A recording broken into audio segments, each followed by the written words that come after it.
All right, checking the chickens. What's up, guys? What's up, Nurgle Matthew? How you doing? Think we're ready. Ready for more. More Estenna of Brighthall. Tons and tons of yellow. What's up, everyone? My name is Brent. Welcome to Wiki Minis. How's everyone doing on this Sunday? I have a slight shorter Sunday than usual. I'm going to do like a 3-hour session on this one and then be on my way.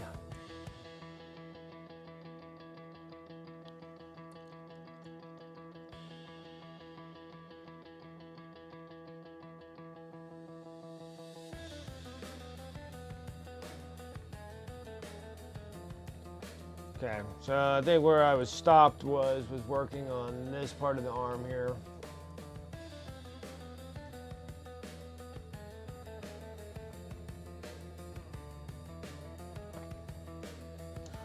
All right, we'll start laying down our colors again because they're all dried up now. First one is we're going to use a little gobby brown.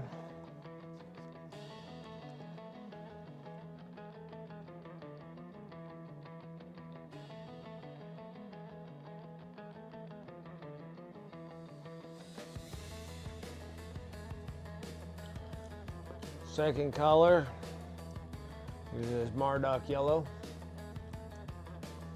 Neuro, what's up?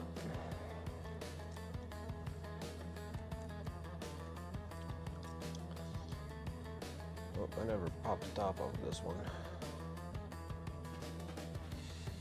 Laying out paint, painting some miniatures here.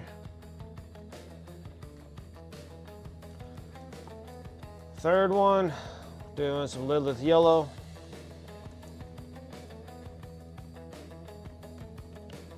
Don't use a whole lot of that. And then we do tons of the White Sands white.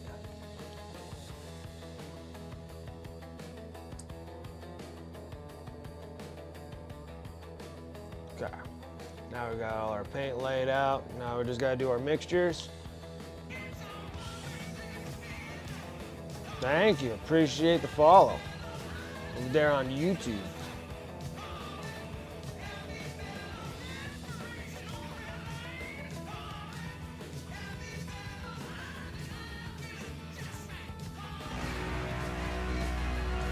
Dragoon coming in. What's up? How you doing? Afternoon. Sarah Elizabeth. Hey, how's it going? Dinner for later. Saturday, some mass, and then I'll be on here in a bit. Absolutely.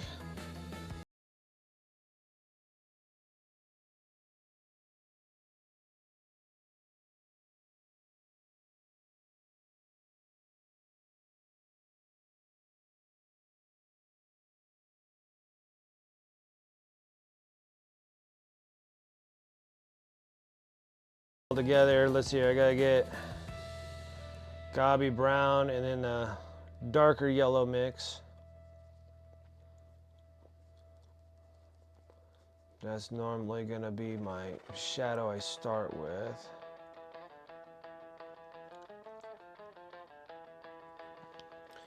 Just clean off. Now I need a dark mid-tone. It's the same mix of the brown and the yellow, but more so of yellow than brown.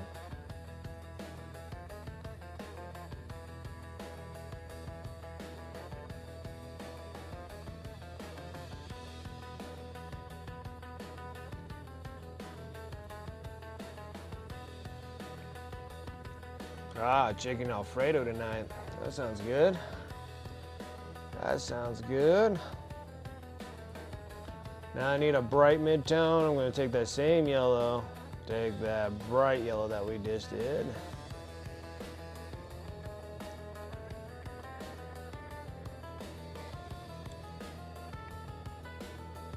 Probably a touch of white too while we're at it. Okay. I think that looks about right. Something of that sorts. And of course, we just need white pulled off on its own, so that can get watered down into a glaze. We got to sit here and start glazing our way up into making all my rough sketches that I did here. We're gonna make them into those.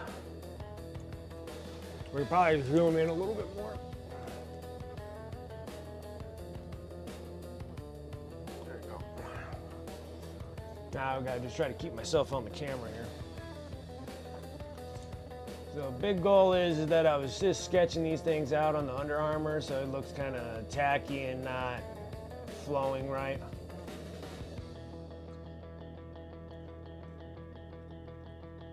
Okay. So what we're gonna do, add water to those mixtures that I just mixed. So we can get to something called a glaze coat, where it's just a lot of water and you're pulling out a ton of the moisture on a paper towel. And all you're trying to do is just keeping pigments in medium to a lighter sense, because we need to fuzz the colors in. It takes a lot of layers for that to happen. Billions of layers, I tell ya. Billions.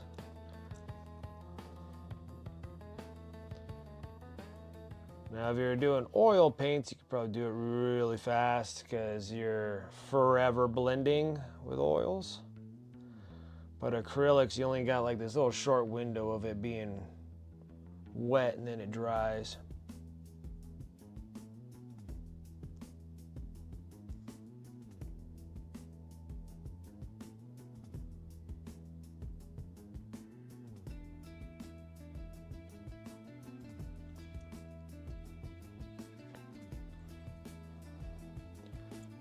Add water to this next one.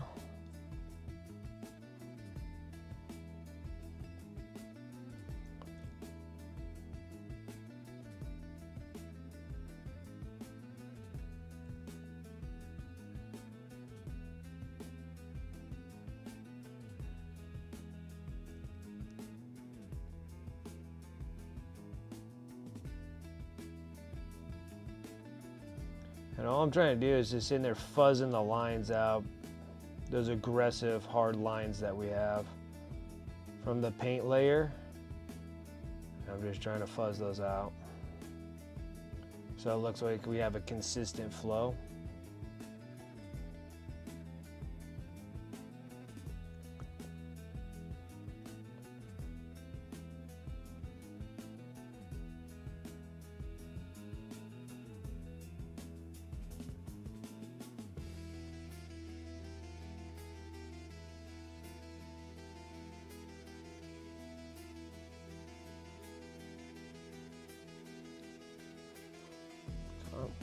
Now we got to give it a minute to dry. Start all over again.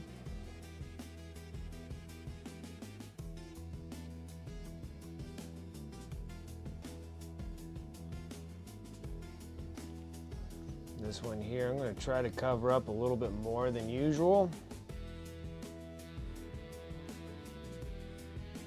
of that white. I don't believe it should be that dark.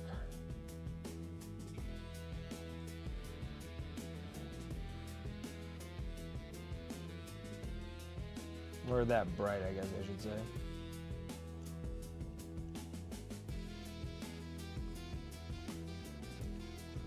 Going into the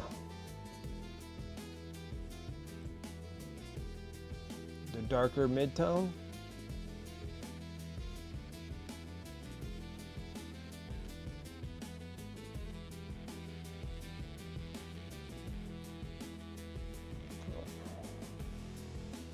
Then we're going to go into the dark tone here. And that's just pretty much that gobby brown that we were using for our shadows.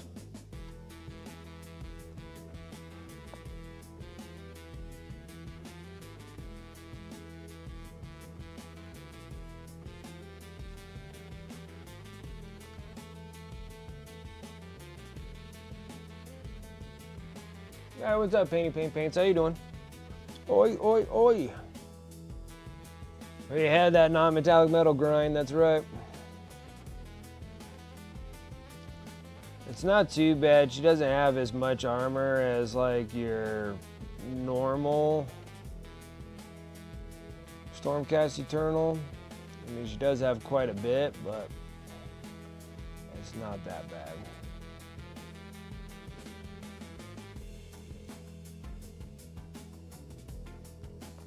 Okay. Reversing. Dark midtone.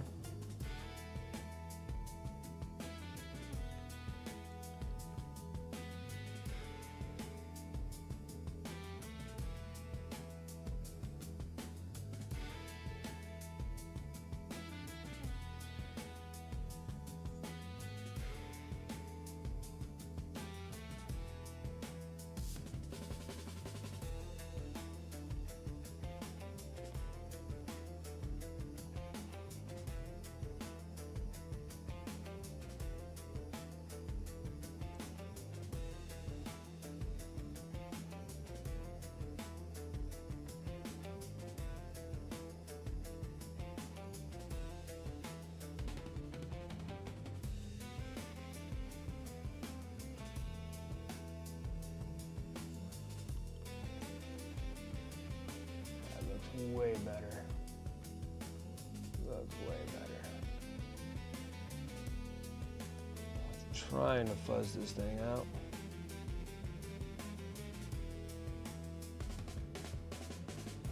Okay. Now we need to go into that super bright white. Well, the brightest that we're using right now. Now we gotta sit there and shine the nuts. We can do a little edge highlight too.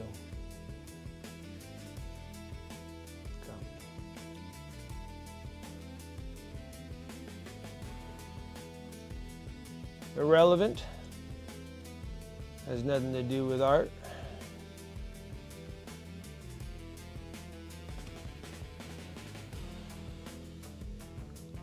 Let's see here.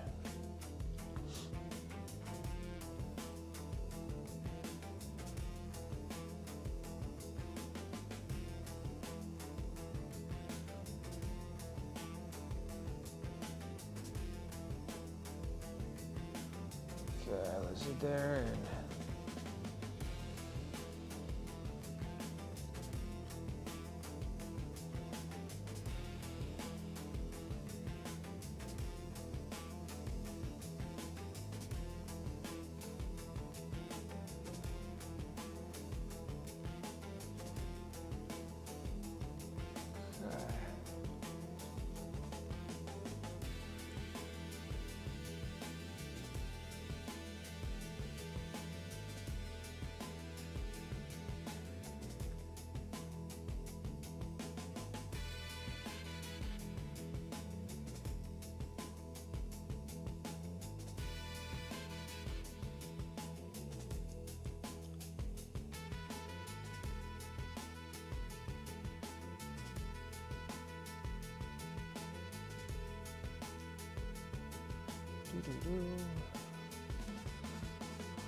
do.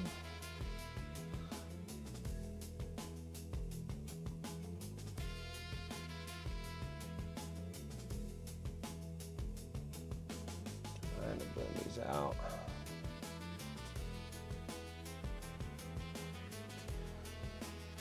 Always doesn't want to give me that.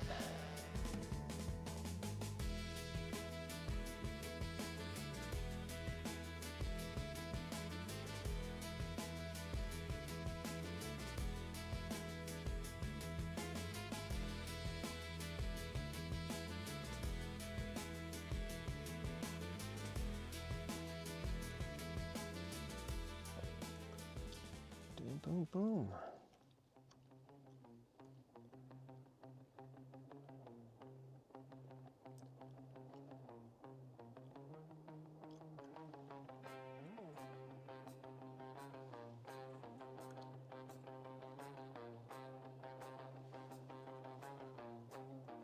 Hey, what's up, Darth Rosie? How you doing?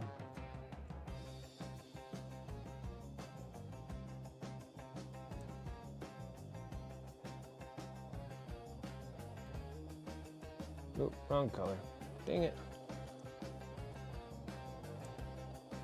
Trying to get my sessions in.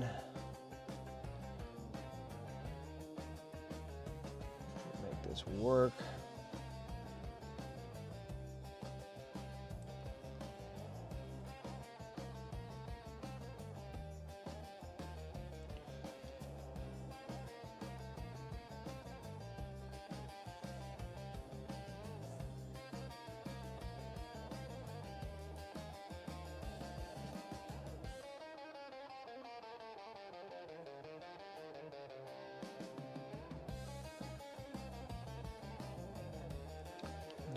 No.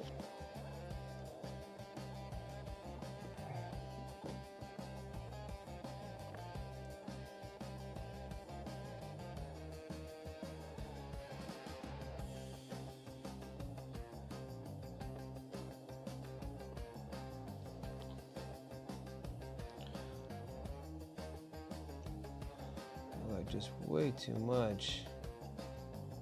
That brown back here. I'm trying to brighten this part up, but it just doesn't want to. Posing difficulties here.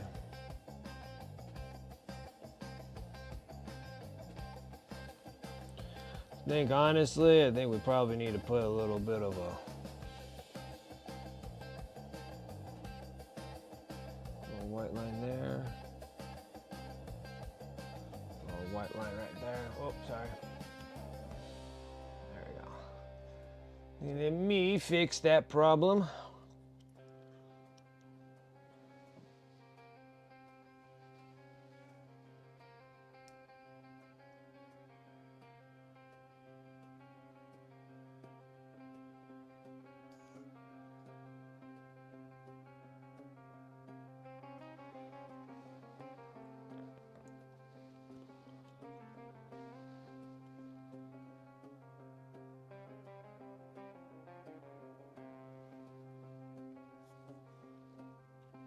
Okay.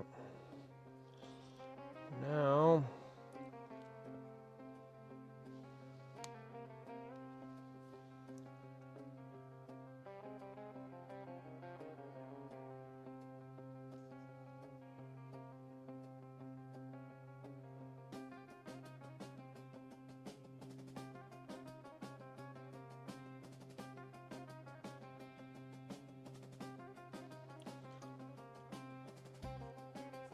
hey, what's up, Nifty? How you doing?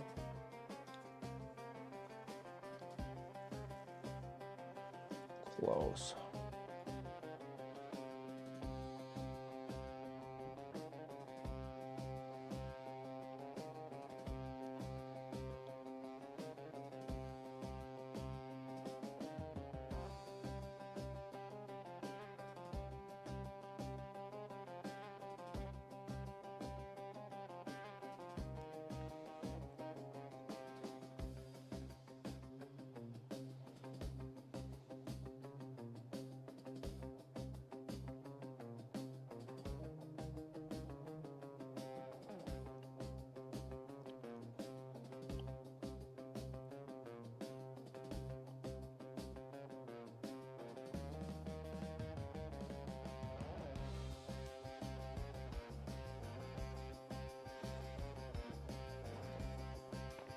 Almost finished watching all of Stranger Things. It's kind of funny watching it now because they're all like grown adults.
Now let's go and hit a little bit of black and do some deep shadows.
Go. Now we can define each piece of armor.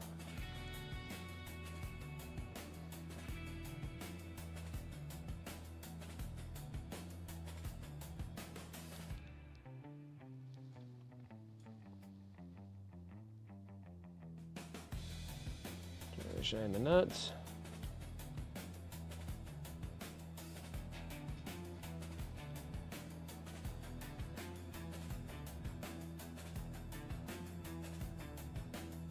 Kind of put these little rivet things in kind of a awkward spot.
Space Nifty coming in with that stuff. 59 months, playa.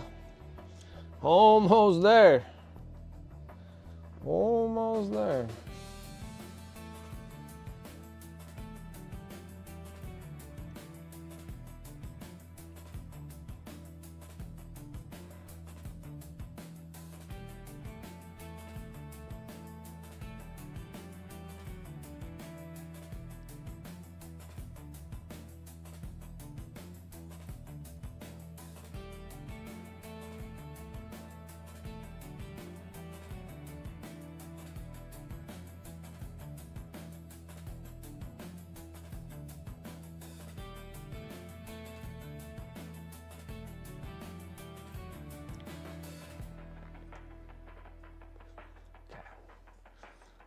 It's been a long time, that's for sure.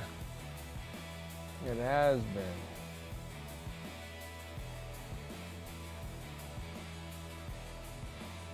Perfect. Now, next hard one will be on this back side here. Her back's really hard to see, but we still got to make it relatively. We got to sketch in. We got to do our sketches.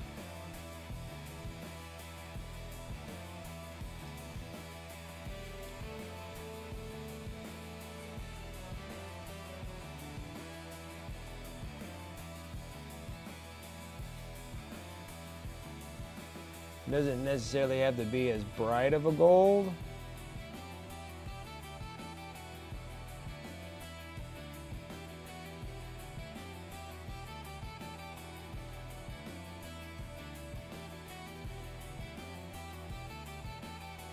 But we still got to make it somewhat of a gold nonetheless.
I know for sure that this bottom piece here is just going to be black.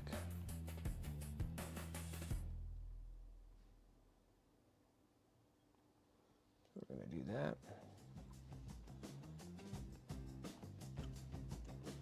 All right, now everything else, this is going to be just glazing that up just to give it a form of there is gold there, of that armor.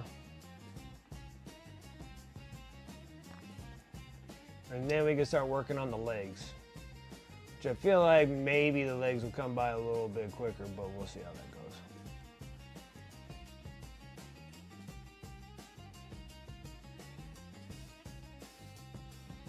To get that under part there.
I still believe that that's a fabric piece right there. It looks like one, so we're just gonna have to go with it because it's not making sense. It's almost like this part here should be some form of a fabric. Right there. All through here. And then those are the only two pieces that are actually like part of the armor there. And it would make sense because she is lifting, you know, she is this way, so it's kind of pulling the armor up. So it's like a soft spot in the armor there. Because down here, it's like crunched into the side of the belt, but this side is lifted up, so it has to be, because the two buckling parts of the front and back armor connect right here. It's got to. Doesn't make sense otherwise, because I'm like, then it just goes into nothing, into the fabric that's supposed to be underneath your armor.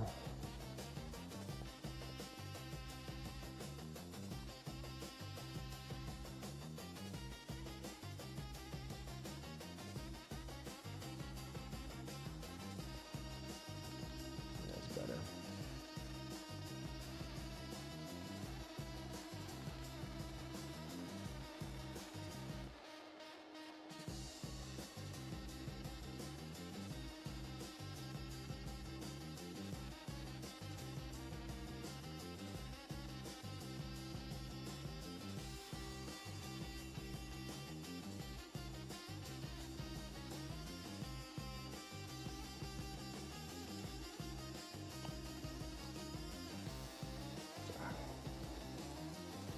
And now we got to go back into the dark mid-tone.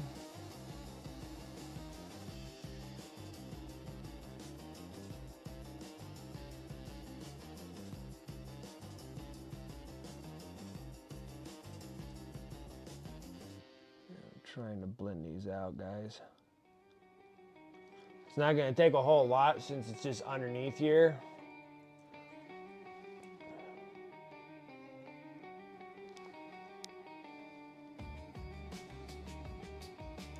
Going into that dark.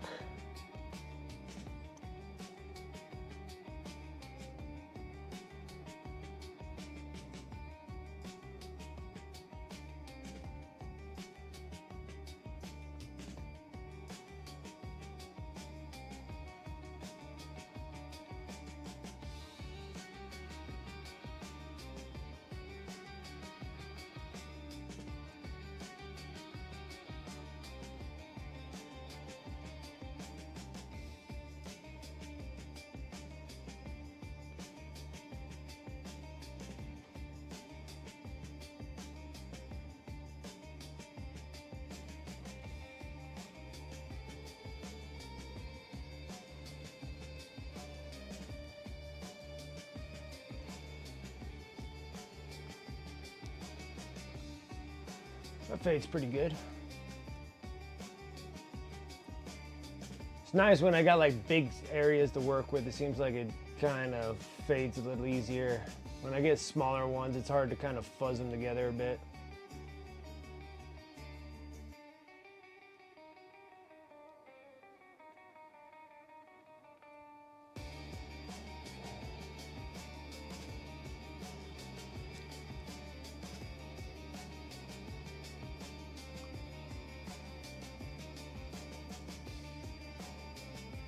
This thing's missing a little bit of something here.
I don't think there's any point to that. We need to go into the black.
actually went by like super quick.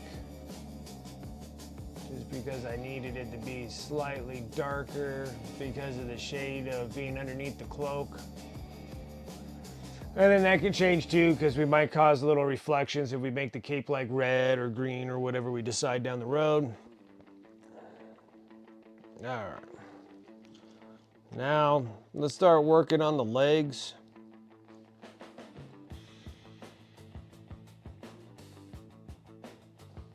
I feel like this forearm is not right either.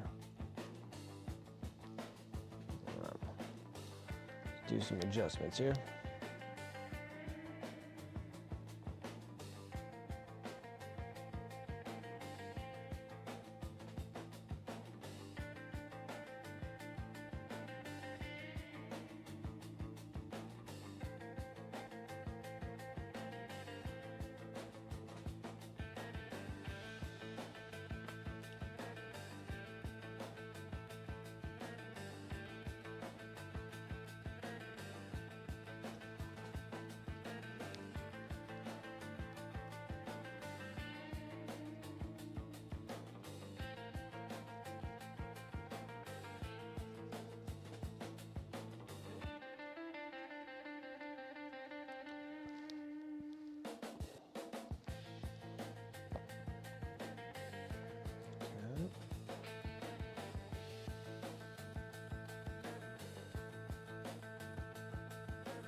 That definitely looks better. I like it.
Let's give that a minute.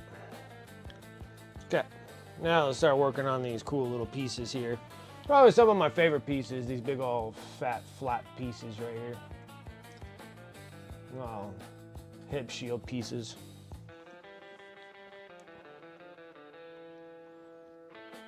All right, so we're gonna start with sketches first. So I'm gonna sketch it all in, kind of like a hard sketch.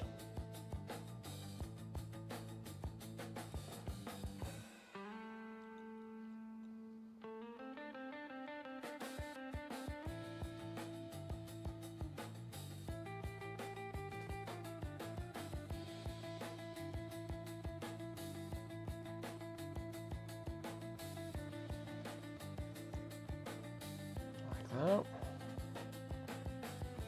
We're going to go with the bright mid-tone.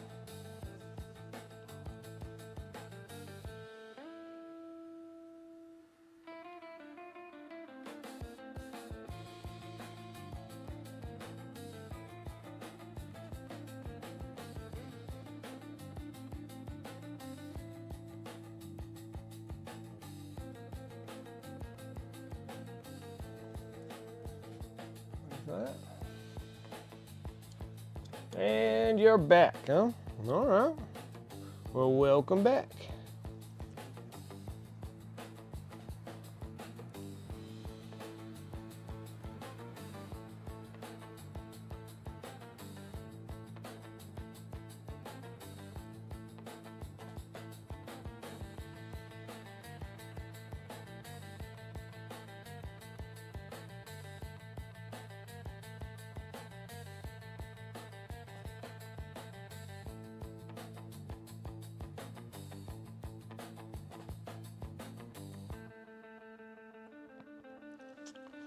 Right, something like that.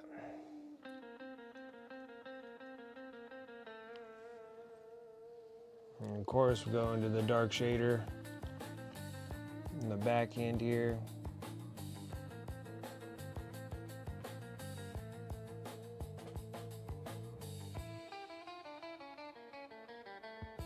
Like that.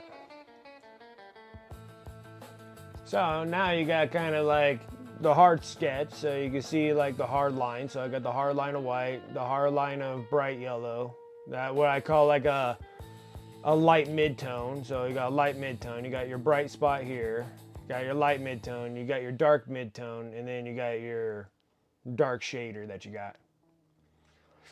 This one is the, what's her name? Estenna, the Estenna of Brighthall.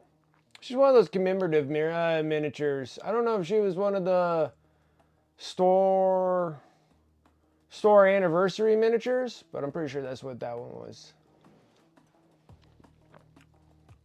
I think she was a store miniature one, like store anniversary one.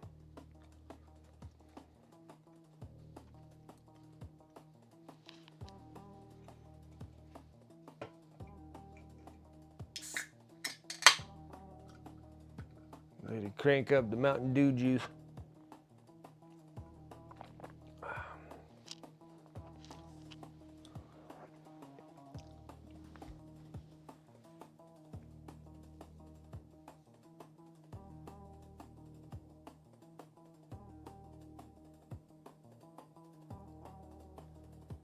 Door gunners on the battle wagon, and then it is done. Oh, nice. You've been making great progress on that battle wagon.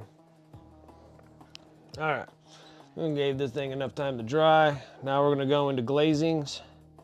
I'm going to start out with glazing white. Back over exactly what we just did.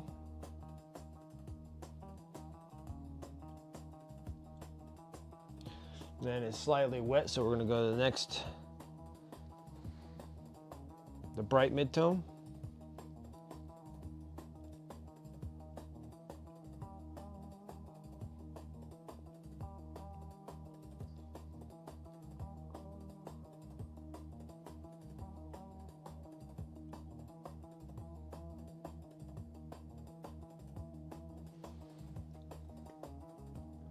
And then we're just gonna keep on doing our layers, go into the next mid-tone, the dark mid-tone.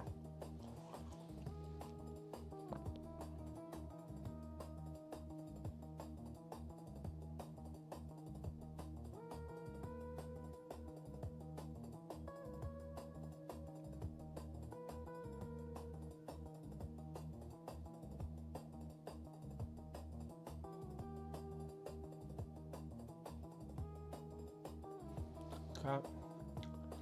Now we're going to go into the base dark color that we have.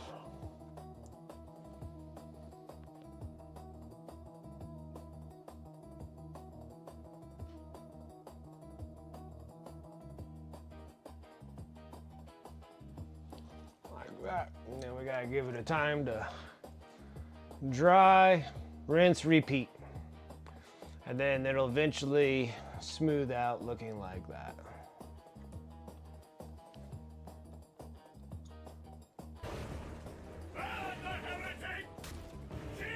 Nocturnix, thank you, appreciate the follow.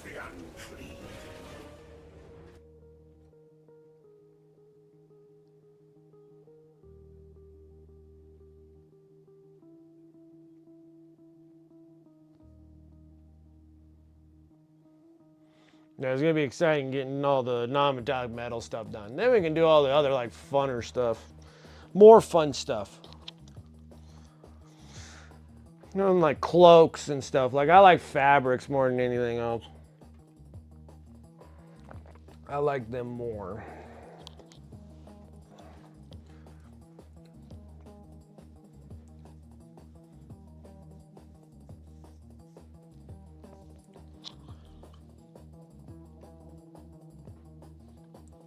Working on the hot garbage phase. Hot garbage.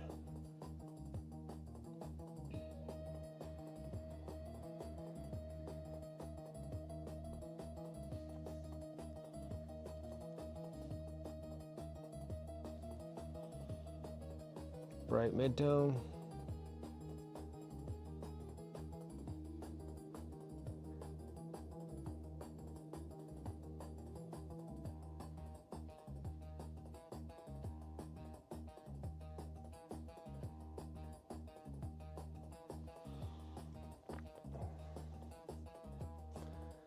It's getting there. Billion layers. A billion little super thin layers.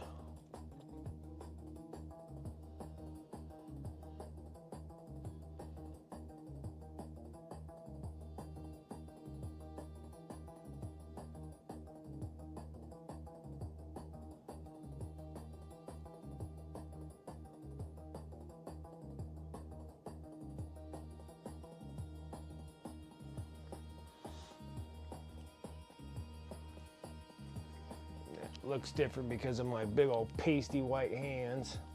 It's weird when I get my hands involved, everything drops, the camera picks up lower light, and then when I remove it, you can see the bright light. Because once I start blasting you with my bright pasty white freaking hands.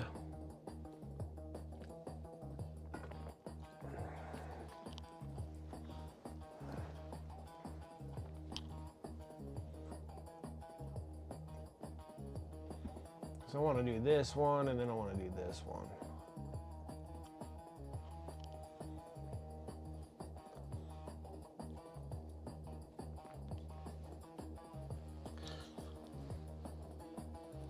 And then Tuesday we'll probably be down to legs because I'm only doing like a 3-hour stream today.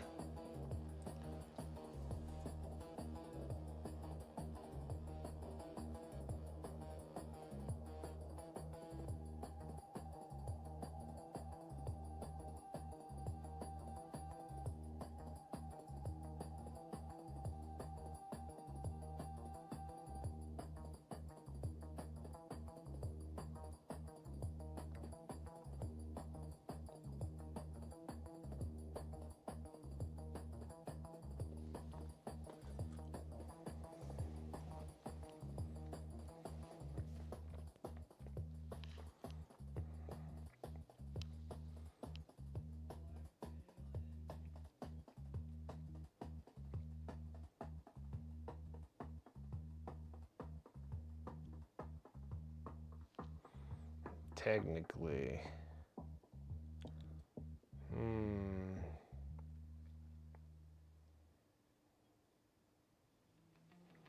Just leaning forward like that.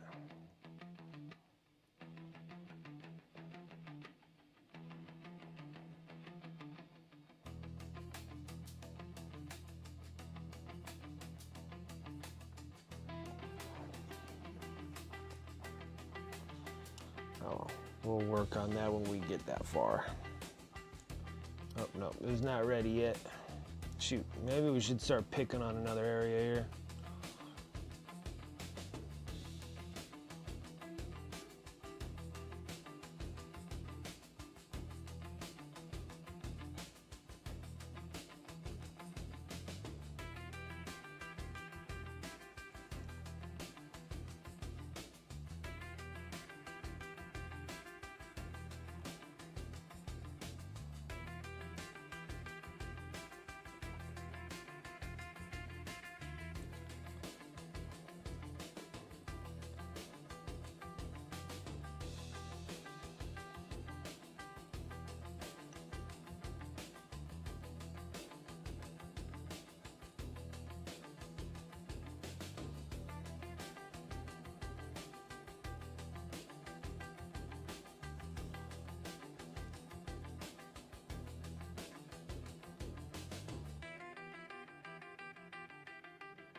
Oh, R2-D2 screens there.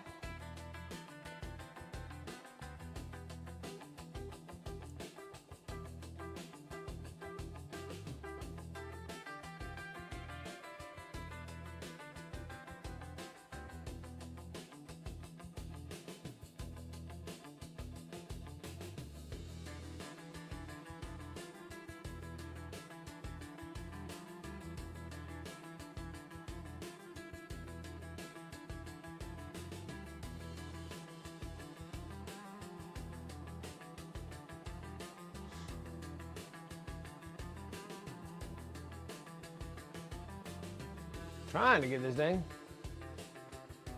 Getting some more on that Gorkanut. Closer and closer, step by step. Pretty soon you're gonna have that thing all done. It's gonna be an awesome piece. Awesome piece. I was sitting there yesterday. Yesterday I was like slowly working on those flayed ones. And they're actually, out of all the infantry units, that's probably the most difficult out of the Necrons because of all this, the slabs of meat that's all over them. The slabs of skin all over them and stuff like that. It was posing a little bit of difficulties. I got like the first layer of flesh tones on them. Trying to work up my flesh tone colors, but yeah, the flayed ones are gonna, maybe after I'm done today, and then all tomorrow I'll be working on the flayed ones to try to get those done. After the flayed ones are done, that's it for all the small infantry units that I have. Everything else is going up into more of the elite units. So it's like tomb blades, like groups of 3s, tomb blades, Scorpec destroyers, the I don't remember what the other ones are called. There's ones that look like scorpions, and then there's ones that look like a snake with a half body of Necrons on top. I forget what the heck they're called. And then, do I have any other units of stuff? And then the Canoptic, or the Cryptic, no. They're like a two unit group. I can't remember what the heck they're called now. But yeah, I got like 4 of those guys. But they come in like groups of 2. So getting all these things up. Maybe those will be the only infantry units. I'll probably do those after I'm done with the flayed ones. My goal is to finish up, like, after I finish up all of those other ones, those elite units, all I have is just like HQ units left to do in this box. But there's still a lot of them. Like, I got like 2 like Lord destroyers, and we got the Chrome Dragon, or whatever the heck you call them. Got a bunch of like Royal Wardens. I got like 2 or 3 Royal Wardens we got to paint, and I got a Technomancer. I got like all like a bunch of individual HQ units in there, and then that's it. Done with like all Necrons. Like, actually, I can say like all units are gone, and then maybe just to finish out like all units to be gone out of my inventory is to finish up those other Death Guard units, and then we'll just sit and just hammer out a bunch of Death Guard. It's not a bunch. It's like there's like 9 models there of infantry units. So get rid of those, and then I can get those gone, and then the Necrons, and I can say like Necrons and Death Guard are completely out of my inventory. Like, I have no inventory of either one, except for Mortarion. But those are Primarchs. Those are different. Those are different. Those are different. I gotta keep all my Primarchs. So it'll be nice. So getting those 2 out. Then next will probably be, I think I might work on the Dark Angels and get all the Dark Angel stuff done. Like, I gotta get all those like Black Knights on the bikes. or whatever. Get all those dudes all done, put them on eBay. Get rid of the Raven Wing stuff. So a lot of the Raven Wing bikes and stuff that I have, and then like the Raven Wing like Talon planes, get rid of those. Paint them all up, get all that dark green and bright green highlights, like edge highlights, all bright green. I think that'd be really neat, getting them all done. And then I'm like up in the air, like do I just blast out all the custodies that I got? It's not very many, like I think I only got like maybe 40 custodies to do. And just sit there and just hammer out, just burning through all my golds and stuff, just trying to get all the custodies done. And then get into doing the AdMax, because I believe that the AdMax will take me quite a bit of time to get them painted. They're always sought after, so I can always hold off on the AdMax, but try to get those other 2 sets done. And then those are all pretty much the least of my inventory that I don't care to have. Get rid of the custodies, get rid of all the Necrons, the Death Guard, and then we'll start working on the AdMax.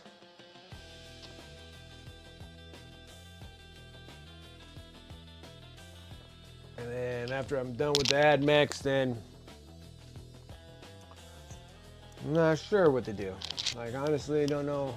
Pretty much it'll be getting into maybe back into orcs, because I got still like 1 billion orcs. I don't know why I have so many stinking orcs. They just keep accumulating. And then now with the Combat Patrol magazines, I'm like getting even more orcs. I'm like, oh, I don't want any more. More Death Dreads, more Killicans, more Death Copters, more, well at least they're new school boys instead of all the old school boys. At least I got rid of all those.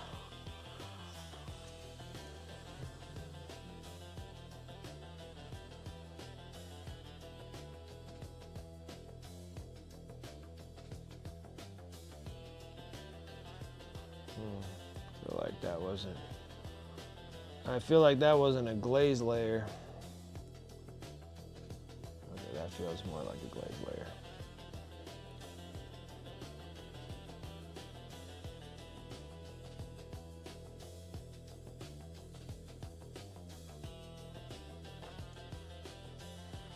Trying to fuzz this line out between these two. It's been a fight between these 2 lines here.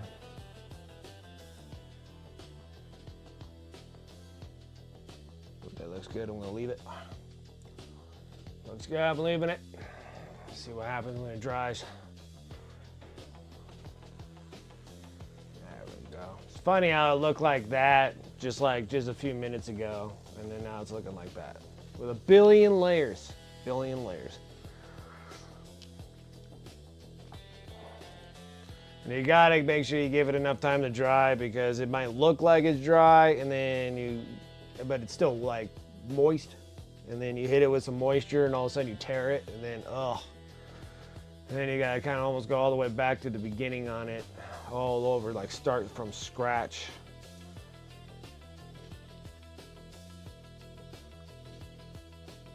Such a pain.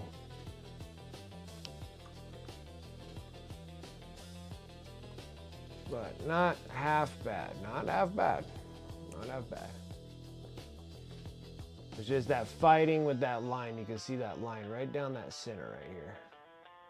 Like if I didn't have the line, it looked great, right? And then you take it away, and then it's messing with your eyes. You're like, what's going on here? It doesn't look right.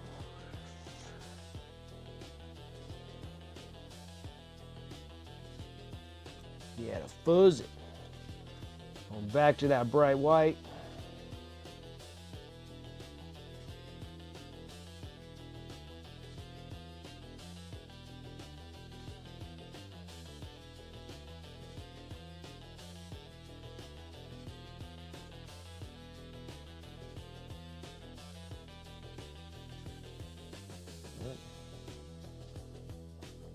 Back to that bright mid-tone.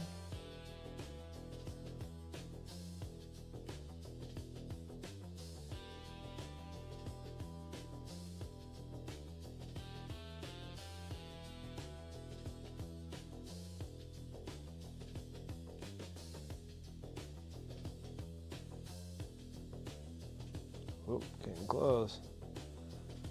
Getting close, I can see it.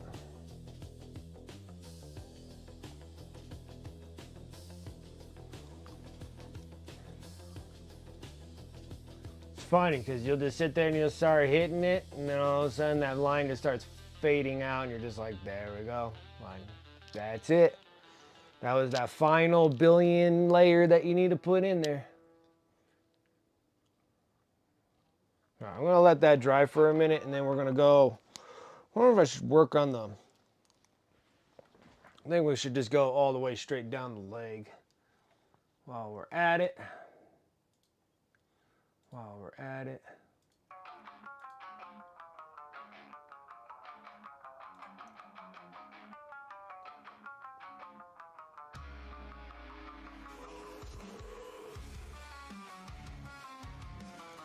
Okay.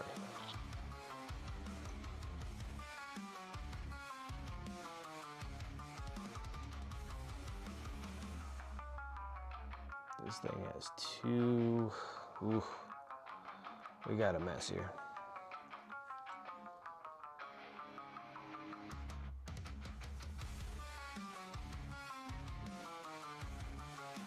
Okay. We got a slight problem because I think I cut this line not proper on here. See, I made them horizontal. They need to be vertical. So fixing that problem, we're gonna have to go straight with just Gobby brown and cover it with brown and then restart our lines again. Kind of didn't put those in the proper way.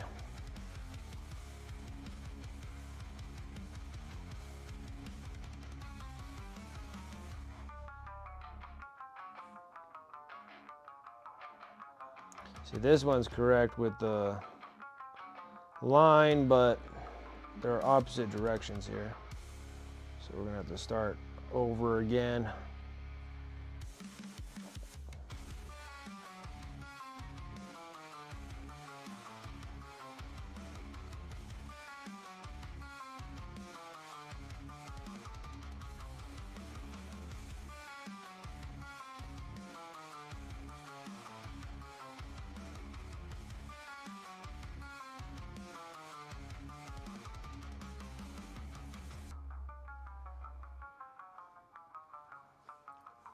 Sorry.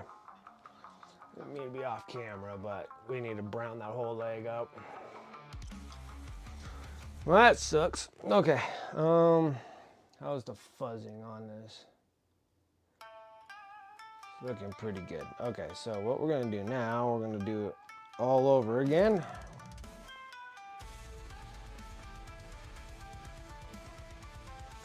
Start with the white.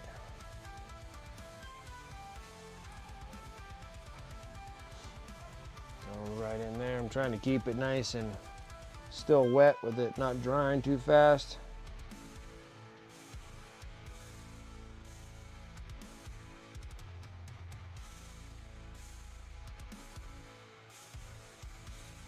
Okay. Still keeping it wet, going to the dark mid-tone.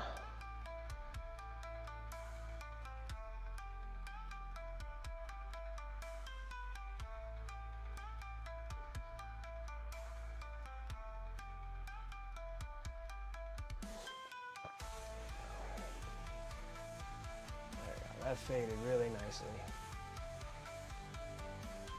Perfect. Okay. Now,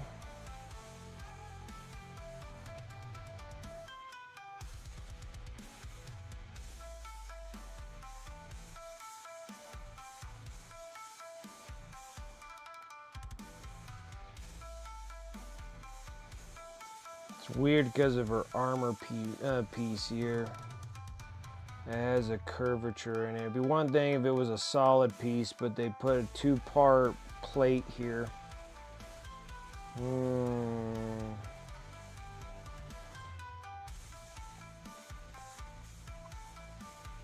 Okay. So let's take the white and start sketching out. It's technically the bright spot be right here.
this other color, dark mid-tone.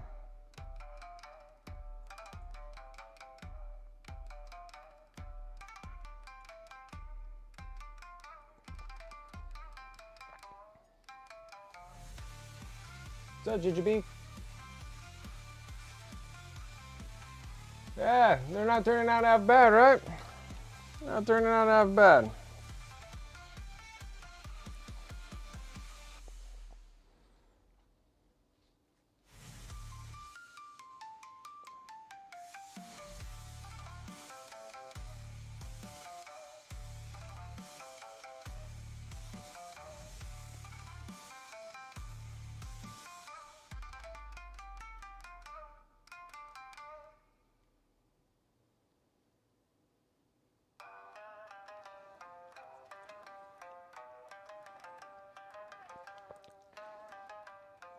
Under the white, gotta shine the nuts.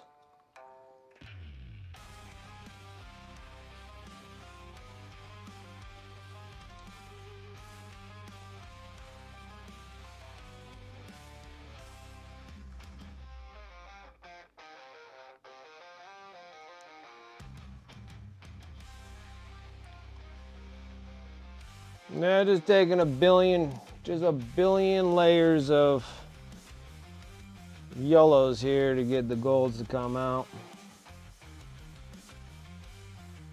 Started slowing my pace just a touch. Just slowing the pace. Taking them by section. So if I just sit there and just focus on each section properly, I can get the reflections to come off proper on her. And then now we're sitting there trying to bust out this leg.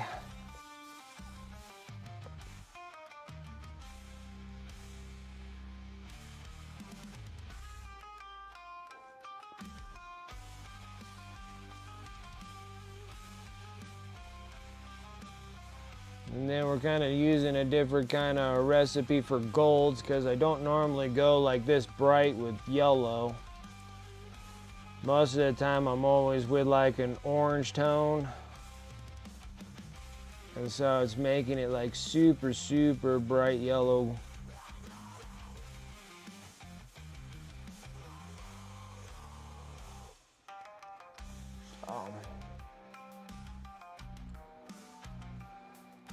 It's different. I like it.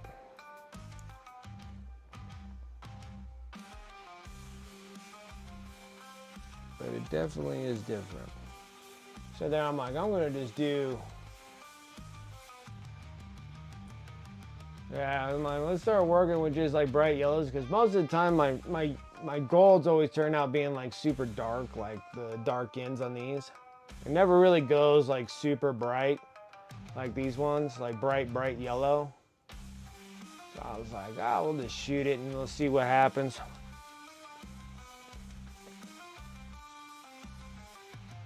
It's working to an extent.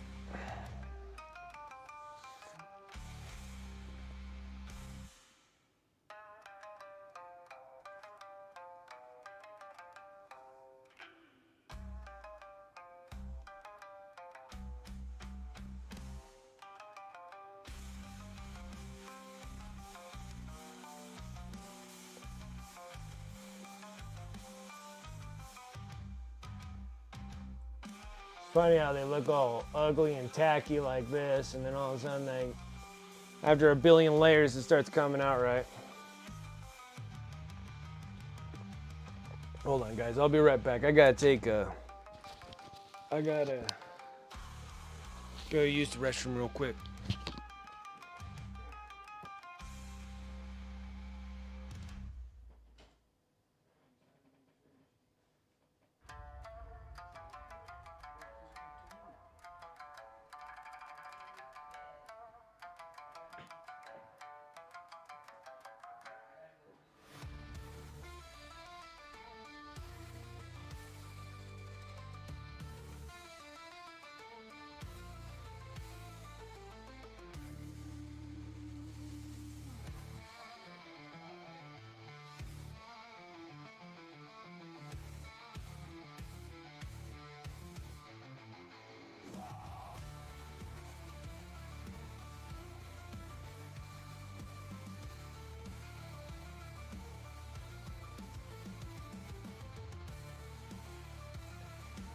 Okay.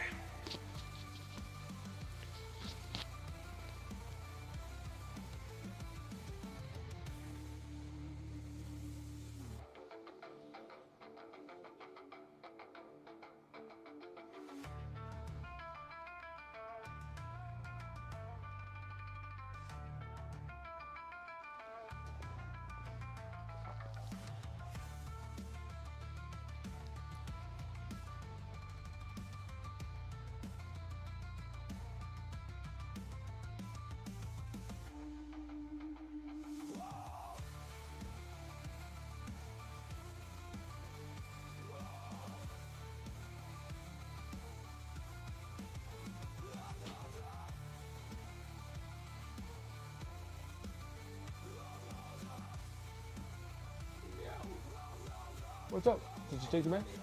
Huh? Alright, maybe get something to eat too if you're hungry. I mean, you're already in the lunchtime, so whatever you're gonna want to eat.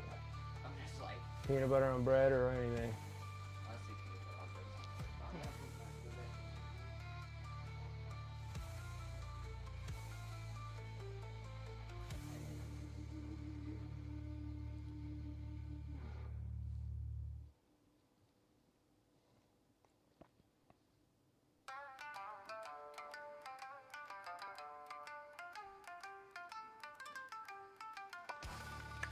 Okay.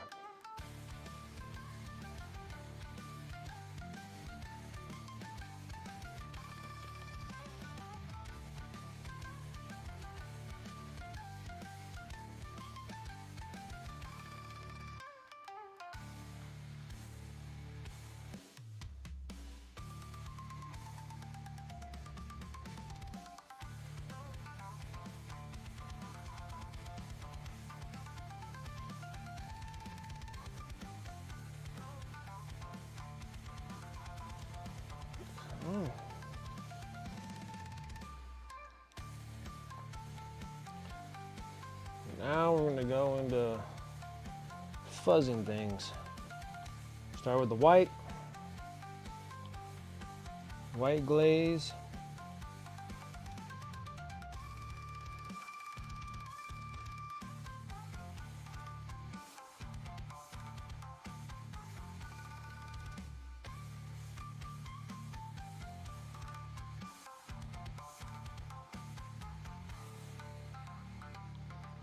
Okay, now we're gonna go in the glaze of the bright mid-tone.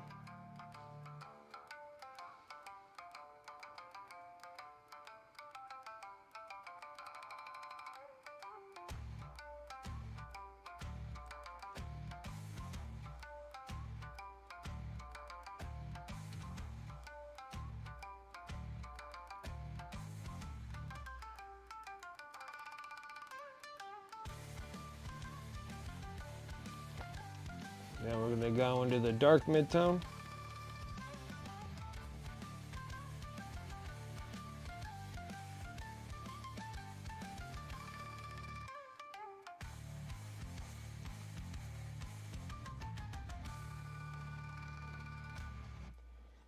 Now we gotta give it a minute. I'm gonna go in here. We're gonna start glazing dark mid-tone off the backside here.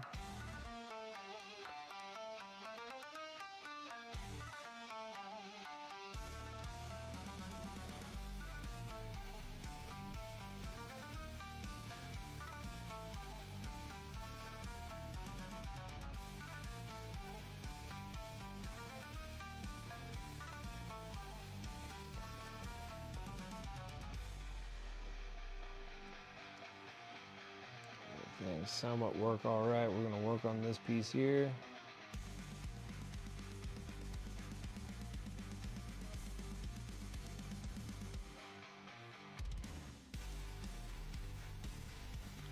And get that top half done.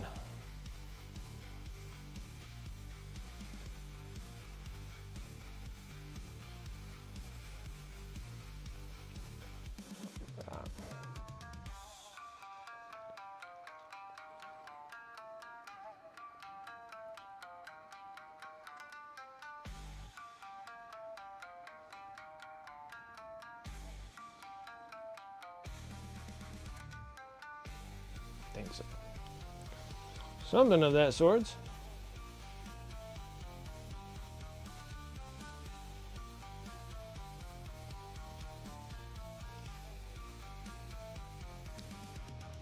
Now I'm going to go opposite direction. I'm going to start working with the dark.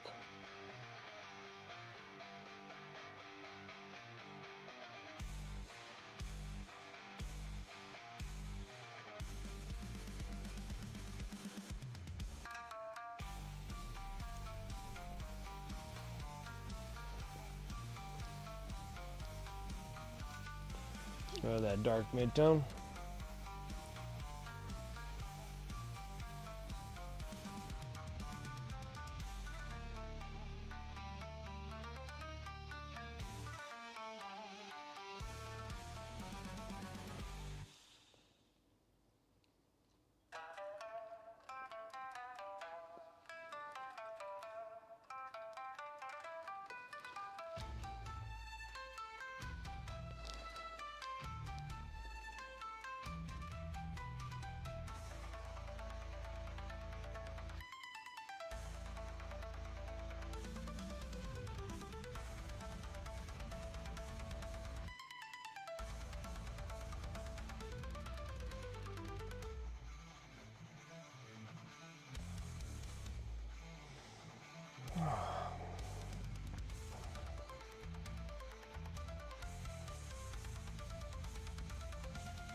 Still gotta give it a minute.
Okay, now I got that relatively sketched. We'll keep working on it more.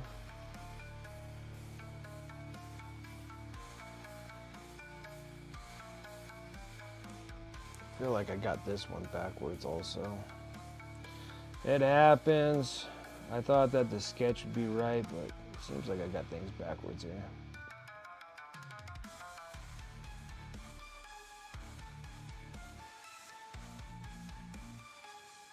That's good. Gotta fix them now. Hey, what's up, Stomp?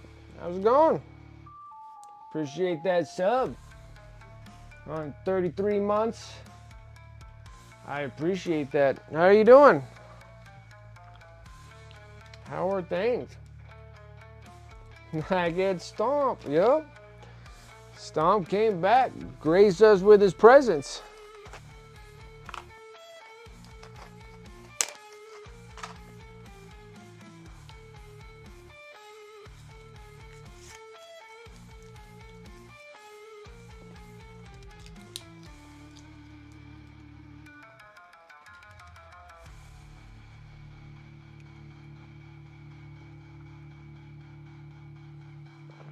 Well, that's great. If you're doing great, I'm happy for you.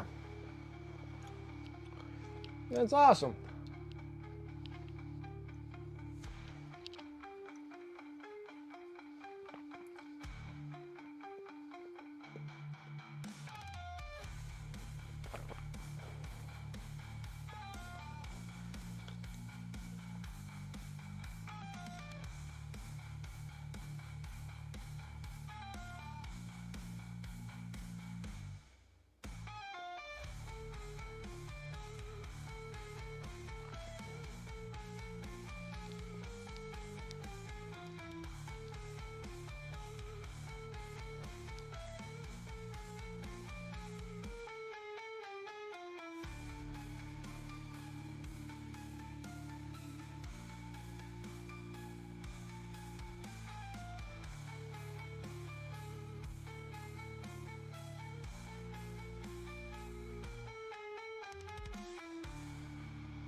So besides being busy, how are things for you? What you been up to?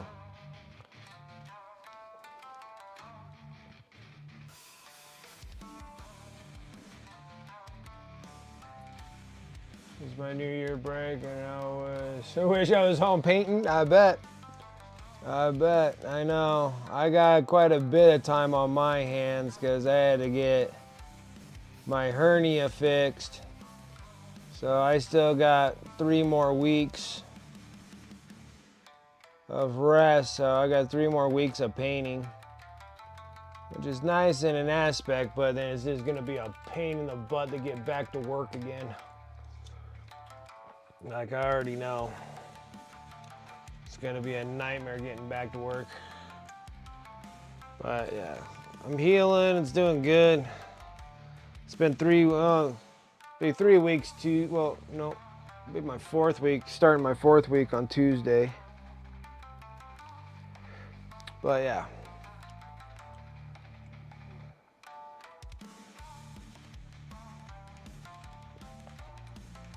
Trying to start a brewery? All right, stop. You're right up my alley right there. It's slow, but at least it's moving. There you go. Heck yeah, that's what I was going to say too, Space Dude. Like, hell yeah. Stop making a brewery, baby.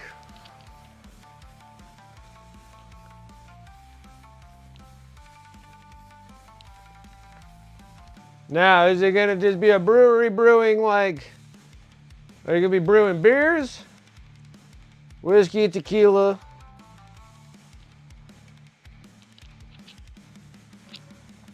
But yeah, that's what I'm talking about.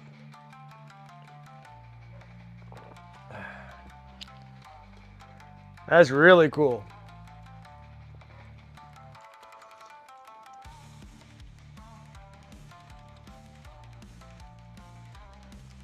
Brewing booze.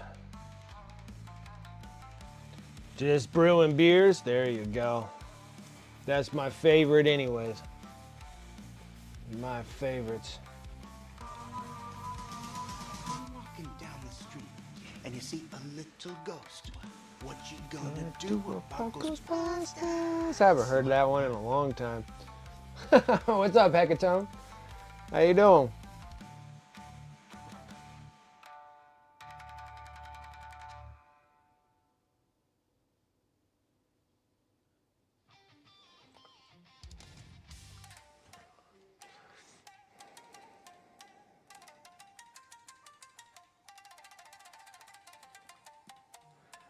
Well, hopefully we can get a little bit like darker beers down there. Start roasting some freaking, roasting some barley or something like that and start making some beers. Unless you're gonna do IPAs, then you're doing a bunch of hops. Just got out of bed? All right, it works.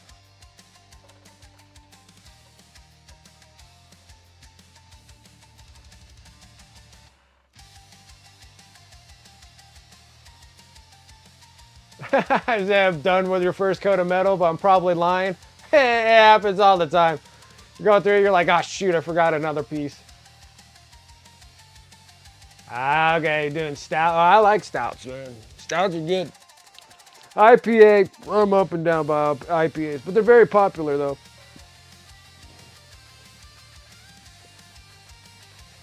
And I think for like quick brewing, I think IPAs are probably the quickest to do. I just haven't been a big fan of the IPAs. Every time I do it, just sit there and just take all the moisture. And then also I live in a state where it's just full of sagebrush, and that's what IPAs always remind me of. It's just like chewing on sagebrush. So it's just personal preference. But a lot of people love IPAs. Like there's like just massive people drinking IPAs. I sit there, I'm like,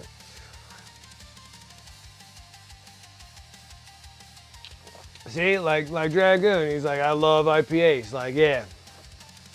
Like, there's a lot of people that love IPAs. I'm just one that, but you're doing stouts. I like stouts. Like, stouts are good.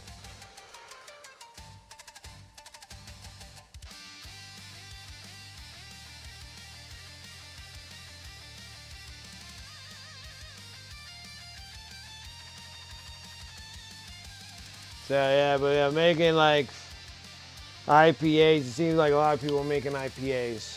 There's got to be something about the brewing of it that you can probably do a quick turnaround on IPAs. And then like stouts and stuff are probably longer brews. I don't know, stouts could be probably fast brews too.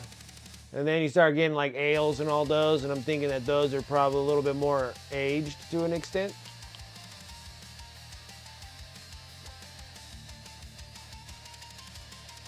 Got to prep for work? Gotcha. Understandable. Understandable. I always forget over in Australia, it's like already Monday over there.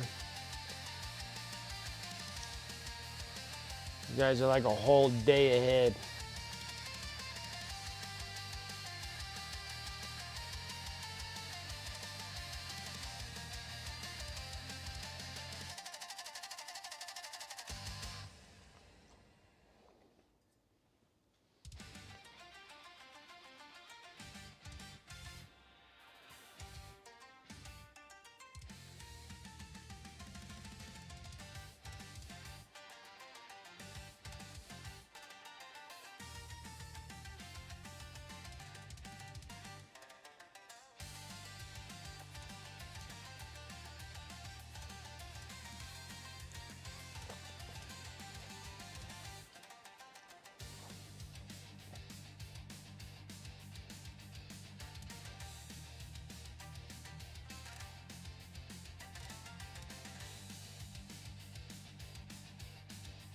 They're most popular and known, so they're uses as a hook product. Most of the time, yeah, make like a really good IPA. Like a jalapeno IPA. Like I remember there was this one, but I think it's like a shock top, which that's like a wheat beer, I think. But I had like this like strawberry jalapeno one. And of course you had to buy like the 6-pack of them because there's only like 2 in each 6-pack, which I'd rather just have like a whole case of them. But they were freaking awesome. But that was a wheat beer. But imagine having like one of those as an IPA. A spicy IPA. If I was short on bodies, give them a hand. Well, that's nice. That was really nice.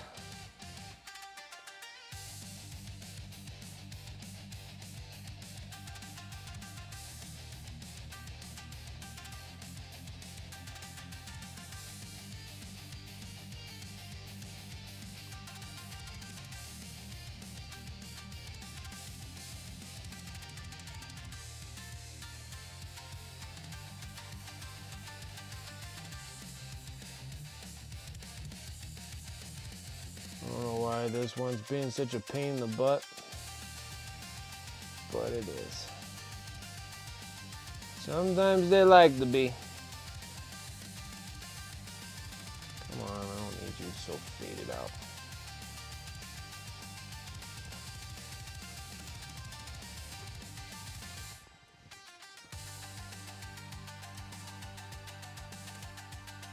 I did in fact lie. I don't think it. Oh, I always say I'm lying all the time, but it's not a lie. It's just easy to overlook on orcs because they got 1,000 pieces of scrap metal all over the place on those things. I couldn't tell you how many times I was painting orcs on stream and I'm like, I think I got, nope. Okay, now I think I'm done. Nope. I'm lying to you guys.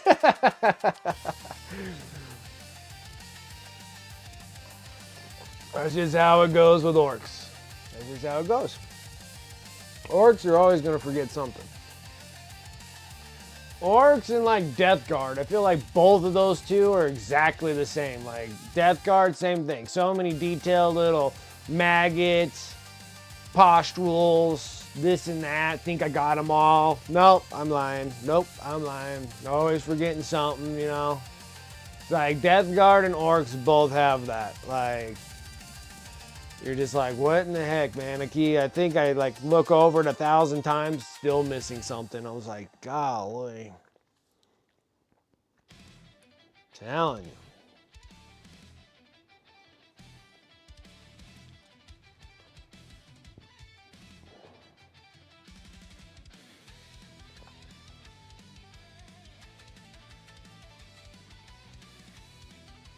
Four others since I finished the skin on these. Yep. Easy. Super easy to do.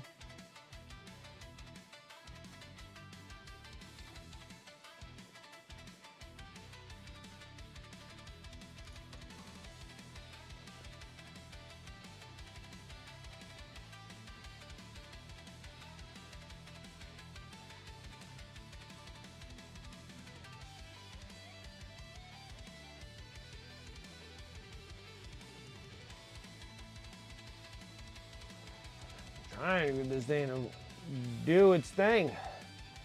It's refusing to do it.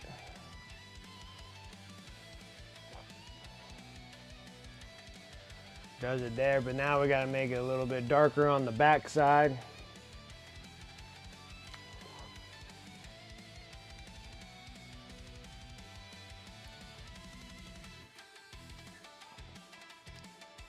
All right, so how I want to do this.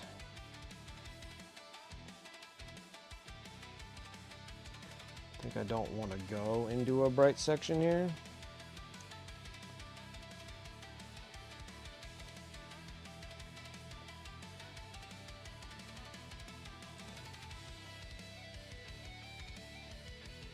Too much moisture, too much pooling.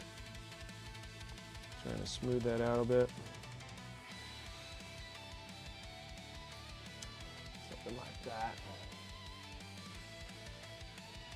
Still got to go in that dark mid-tone because it's still not showing up because of all that brown that we used. Again, too much moisture, it's pooling. Okay. Suck that up a little bit.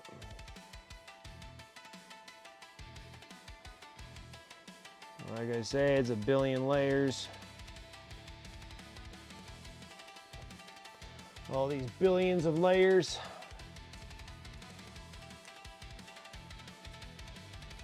It doesn't necessarily have to be as bright as the front part here because I'm thinking that she's going to be going this direction, twisted upright.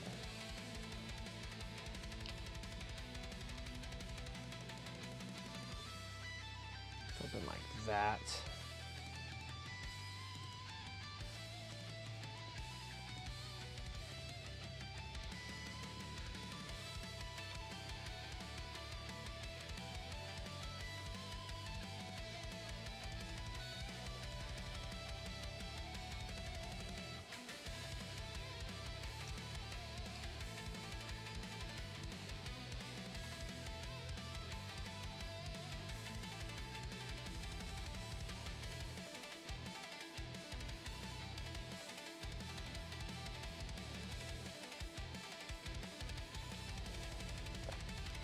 Okay, I'm gonna go into that dark mid-tone again.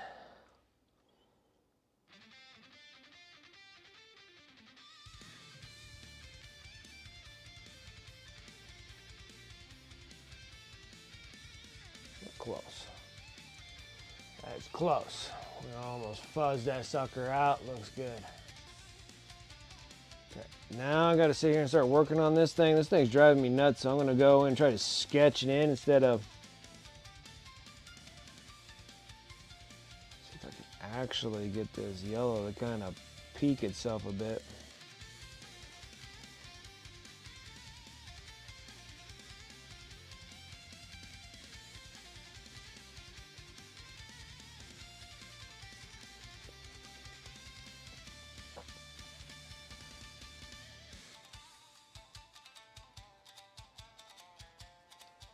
That's a touch better.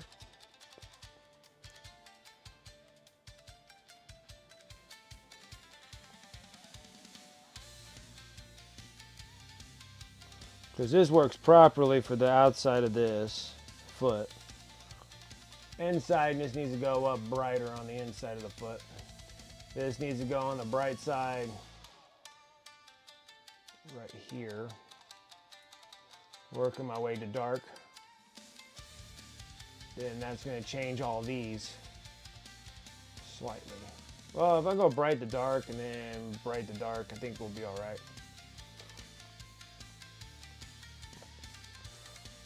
We may. It may work. It is hard to get up into that bright yellow that I'm after. Most of the time, all my stuff is like super dark.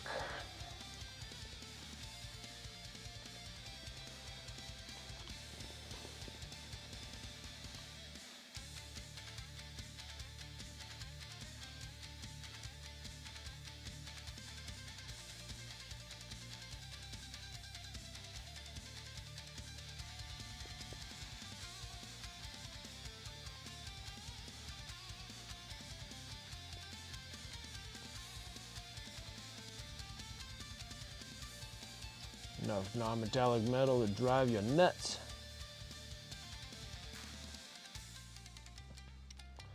Just doing like full out armies this way. Well, if I was doing full out armies, I would do them all in oils. If I had to do like a full army of non-metallic metal,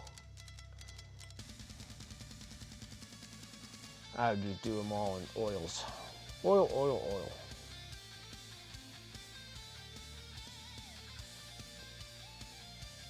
It is a little brighter. I'm just struggling a little bit with this.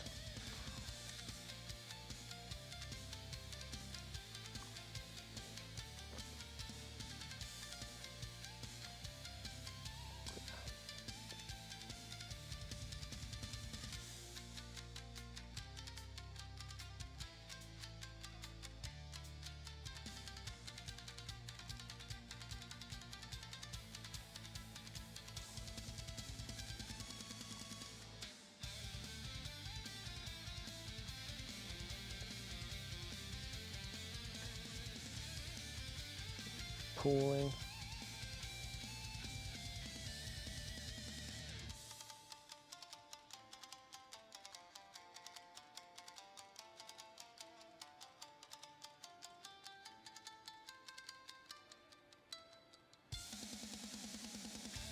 Hey now. There we go. Let's re-emphasize the white a little bit.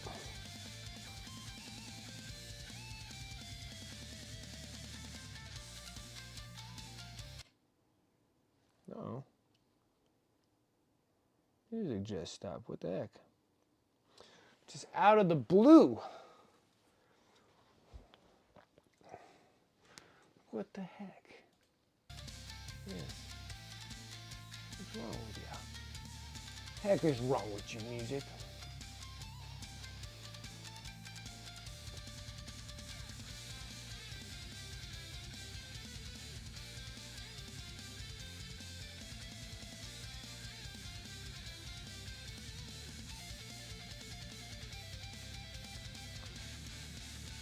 You need some weight on the grabber claw?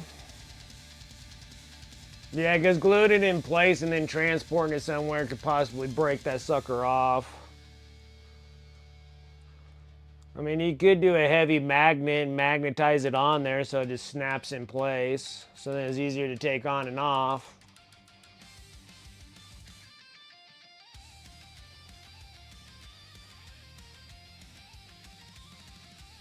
Is this? Oh, for the variants? Okay. So you do have everything swappable on them. But it's just not heavy enough to keep it on there?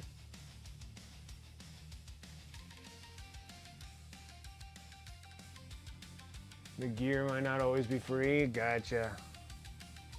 Yeah, I guess, I don't know what's going to happen.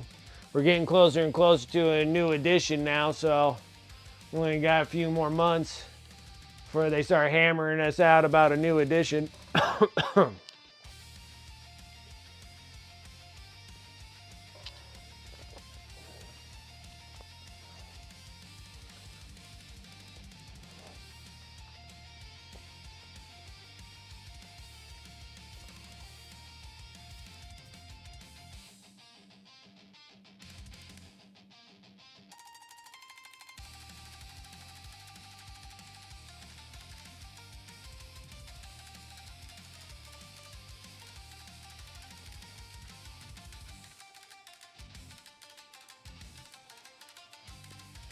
And if it's true that they're going to be dropping orcs, then yeah, things could possibly change for new edition. Things might cost more. Like you said, things might not be free.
Oh, this one's driving me bunkers.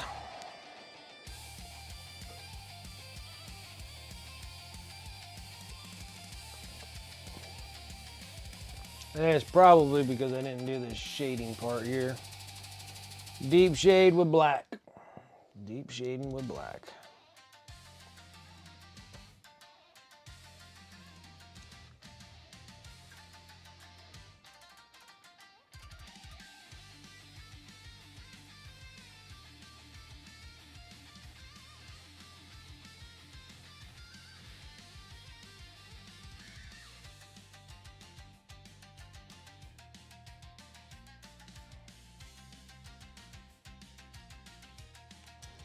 Like that. See, there was a line that was in that armor.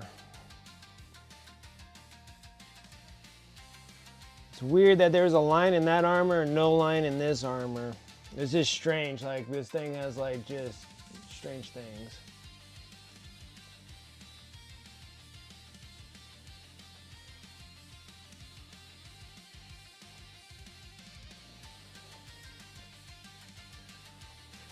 Well, I don't know. I think, like, it seemed like 10 was like a reboot of 40K again. Like taking everything back to the very beginning, back to square one. So I feel like, you know, more introductions to certain units and stuff. If they kind of wrap more around vehicles, then maybe possibly there would be like more point adages and stuff like that. to those. I'm not 100% sure. I would think not, since it works so well, but it's a possibility. I think the thing is, you're just going to be adding more options to your things. Like, I'm hoping that they'll sit there and add, like, it seems like they're already doing it. They're introducing more stuff with, like, librarians, adding stuff to your psyker abilities, your chaplains. That'd be really nice to be getting more introductions of more different things that you can pick from would be great. Because it seemed like they kind of just stripped it all down to just the basics on 10th edition. So I'm hoping to see like more adding on things, and things would be costing more in points, I guess. Probably not for your actual litanies and your psychic abilities, but maybe add-ons for weapons. But it seems like they have it pretty balanced out, so I wouldn't think that they would do much about changing those, because those seems like all that's working now, where everything's just kind of free on that aspect. You know, you're really paying the points for that unit itself, and that unit has specific weapons, and they're all free and they're interchangeable free instead of actually having pointage to them. But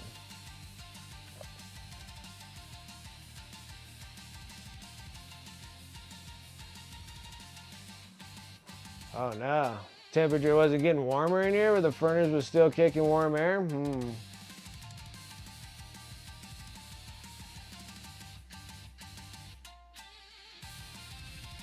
Oh, that's good. Simple fix. Simple fix. I like easy fixes.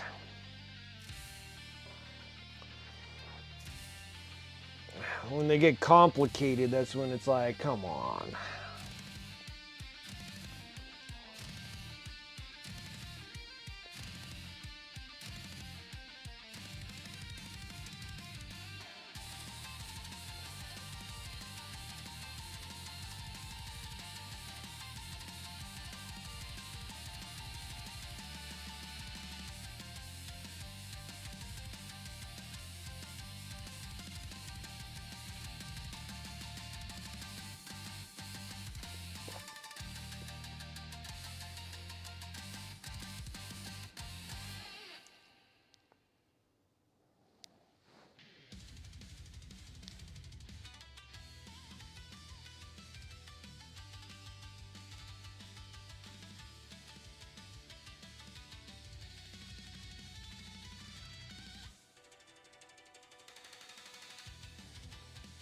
I think I pushed the boundary a little too much on this. Probably not the best idea.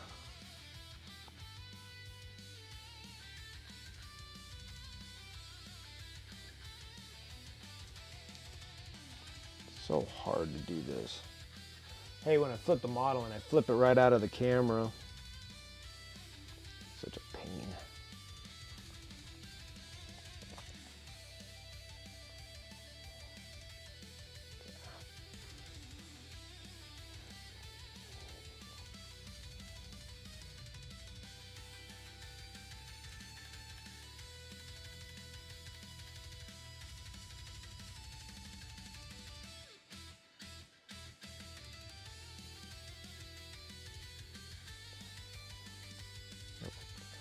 Yeah, totally botched that one.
Yeah.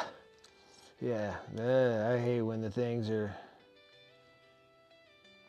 You're like, oh no. I hate issues.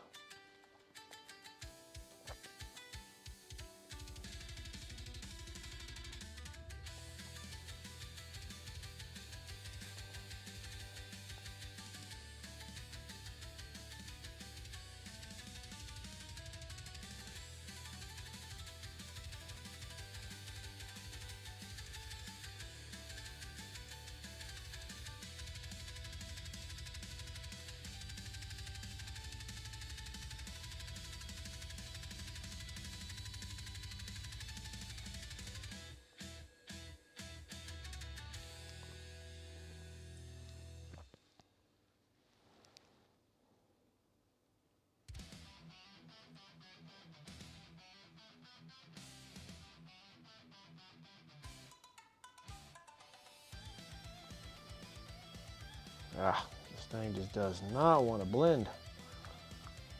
I'm trying here. It just does not want to do it.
Okay. I need to give that a minute though. I have music going. Can you not hear it? There's no music on the YouTube end?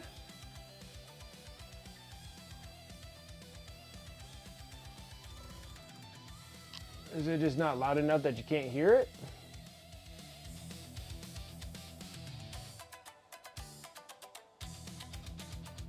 Well, what's up, Francois? How you doing?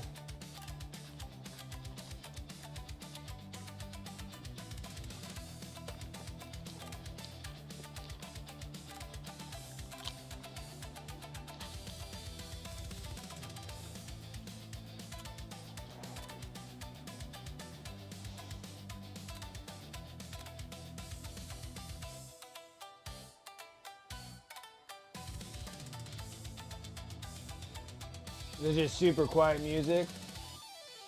Okay. I didn't know if it was just not broadcasting music over there.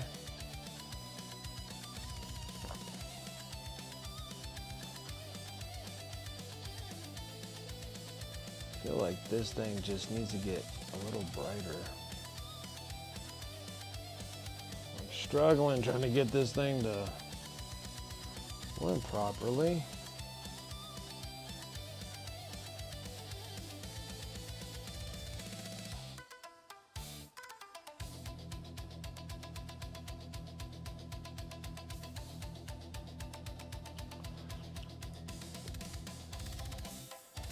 That's better.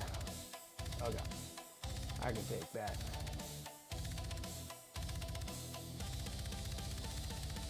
I can at least give that a minute just to chillax for a second. All right, let's go ahead and start etching out our next thing. I need to give it a minute for that to start drying. I'm gonna start tearing that, keep working it so hard. I was like, why is this not working?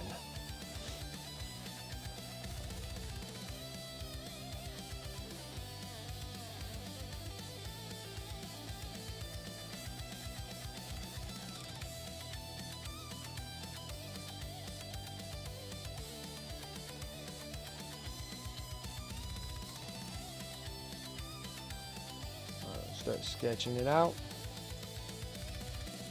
Nice and bright.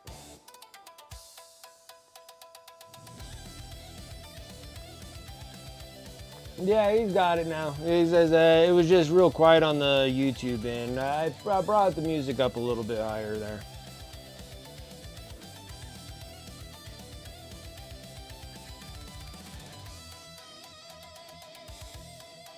Nope, wrong color. My gosh, dipping myself in the wrong colors here. All right, start sketching ourselves out this one.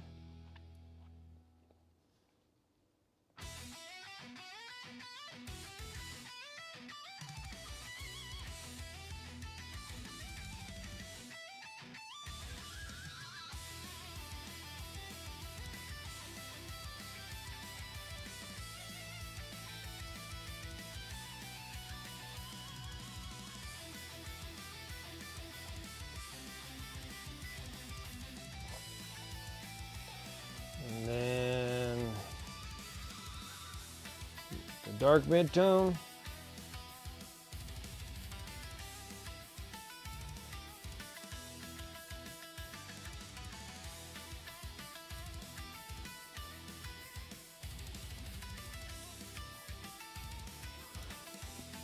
And then the darkest color we have.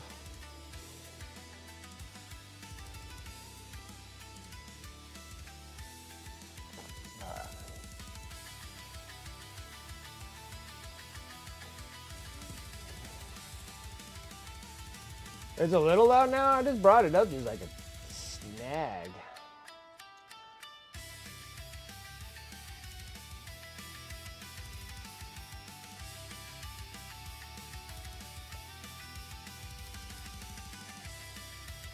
Oh, trying to be a pain in my butt.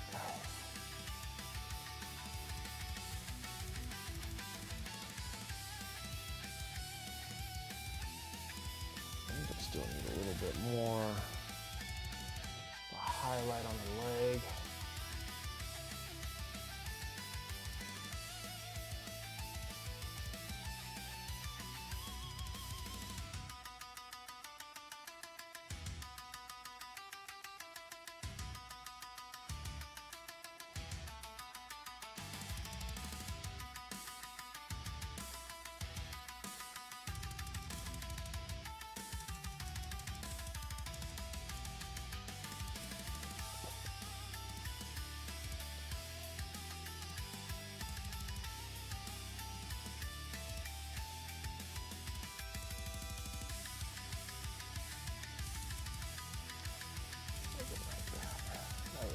Better.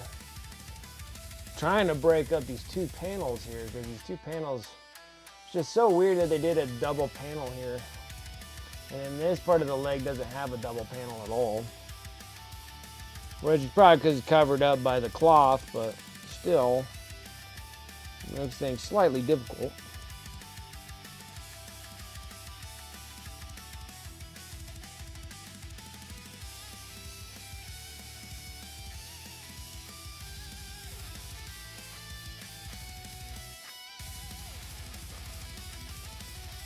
Ugh. I think I drank too much caffeine today. I slept like crap yesterday. I don't know what the hell was going on with me yesterday. Last night sucked.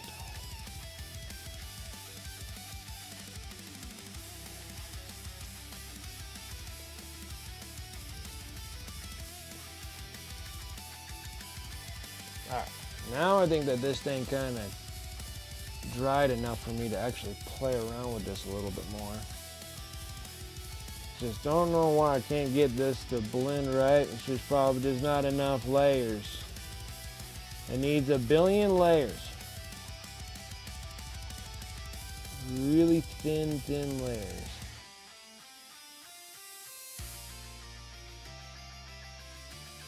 I'm trying to get that thing to blend out. It just doesn't want to.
better, but that line is still there. Oh, good. Does not want to go away. I cannot get this thing. It is. Some want to be a little bit more difficult than others, it seems like.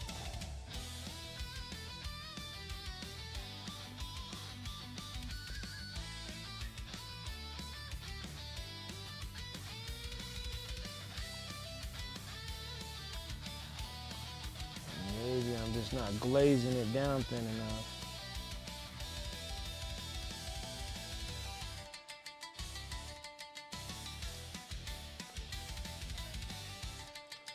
Looks good when it's wet, and then when it dries, it gives me a solid line. It's only 1,700 layers, right? Billions of layers. Then like this one, it faded out really well. I like how that one faded. That one faded good. And then now on this back side, I'm trying to get it to fade, and it just doesn't want to fade.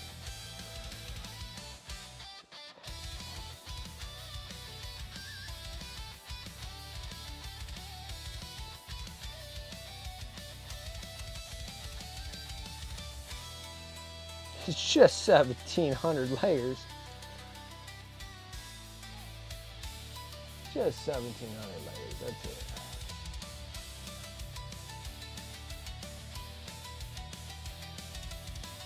I never really feel much problems with Mountain Dew. I drink Mountain Dew. Like Mountain Dew is like my life source.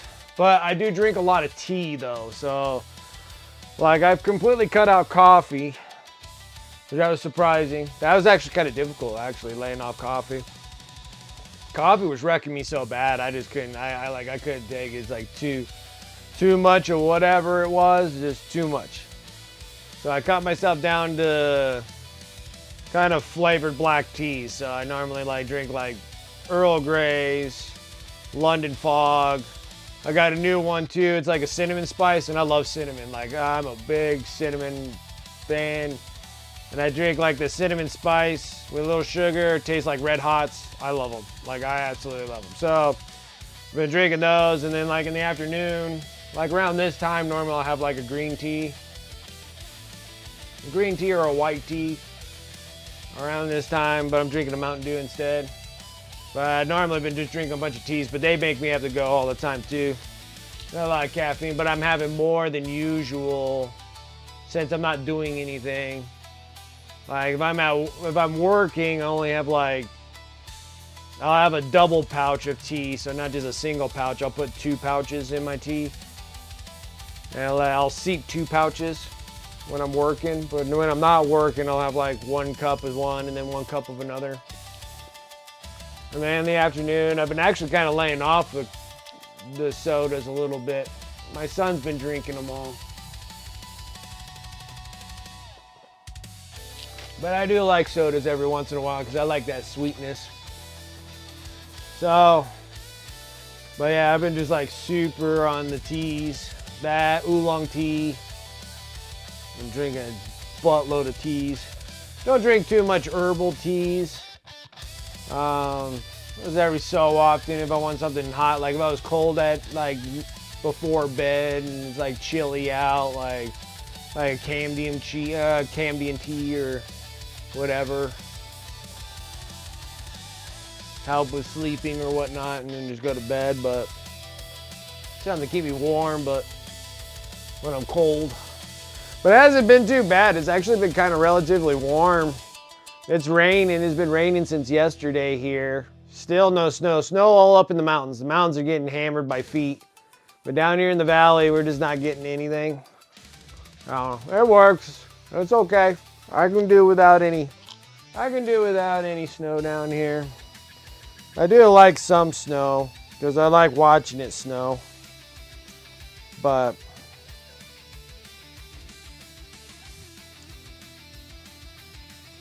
now the temperature is starting to drop, so we might get maybe some snow.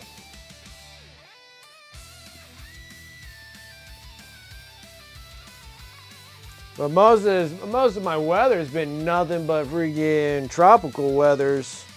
coming from like Hawaii and stuff. Normally, like the cycle changes in the clouds. We get all that Arctic stuff from like you guys up there in Canada, and then it drops down, and then it just hits us with blistering cold and snow.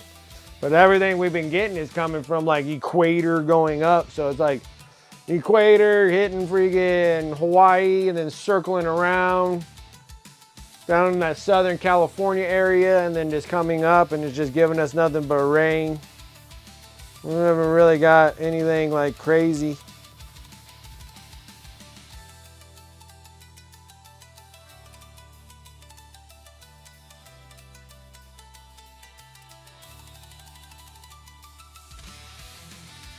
But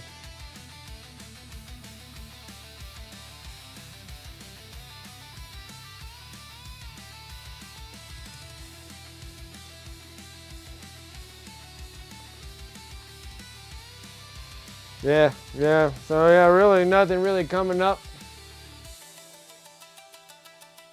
Yeah, Dr. Pepper's okay.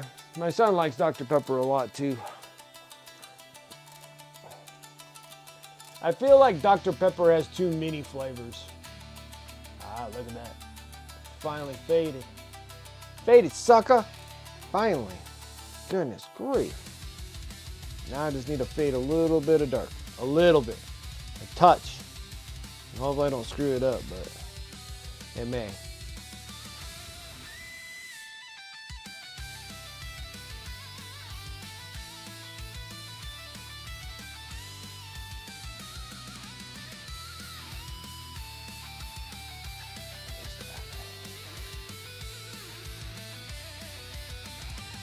All right, now since I got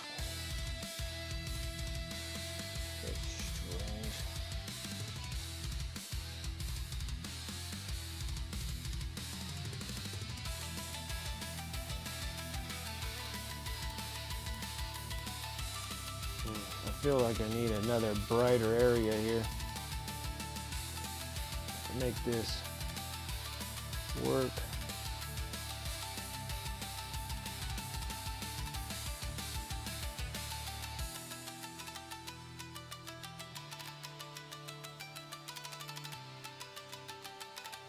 Let's see.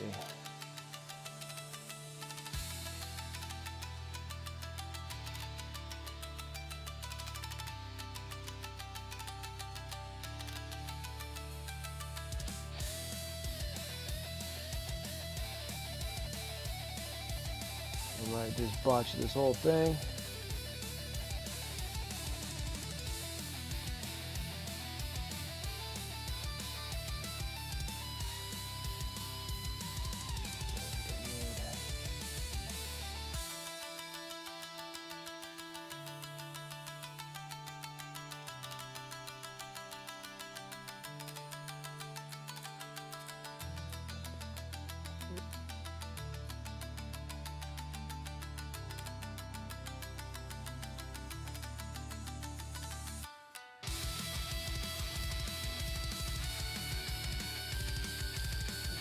Doesn't look 100% right there.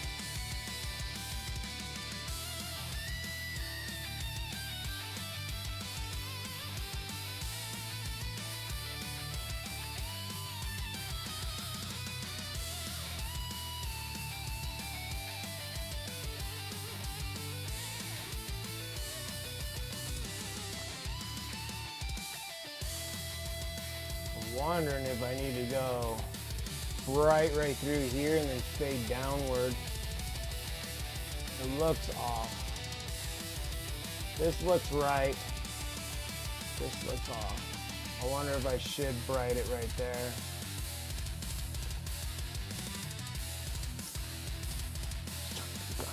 Right when I thought I got the leg done.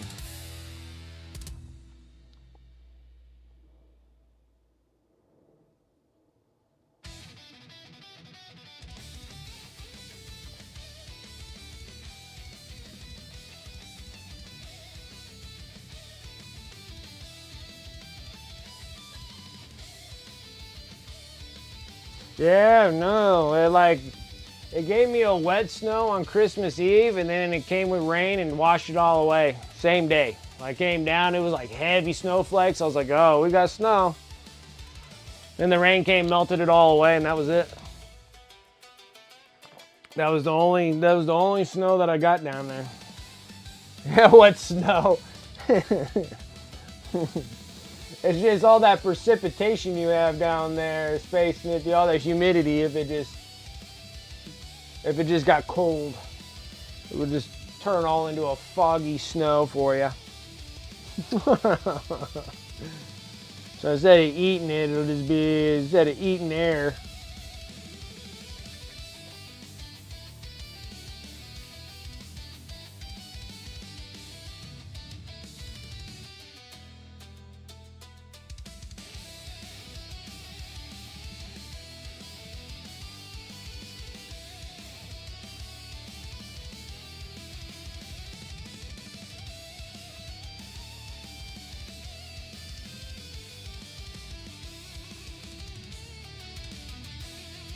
Like, what snow? Anything like certain parts in Texas you guys get snow? Like, don't you have like some mountains up there that get like snow and stuff up there? Or you guys have like zero mountains? I feel like you have mountains of some kind. You got like pine trees, so I imagine that you got like some areas that snow. Probably not where you're at down in Houston, but probably somewhere up a little bit more north.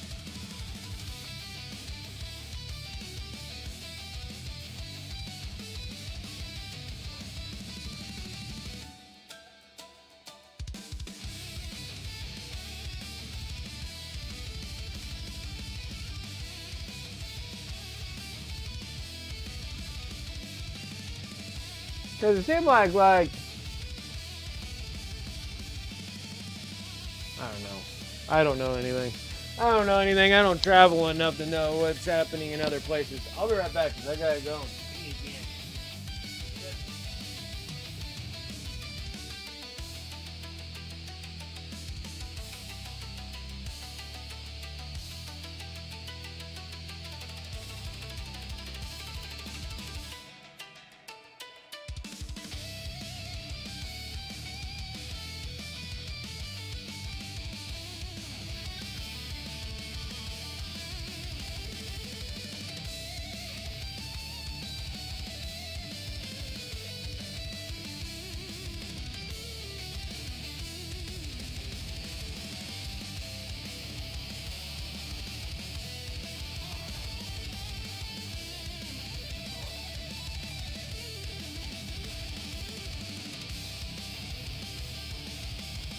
Yeah, they got like they got snow and ice storms that just like froze all their windmills in place.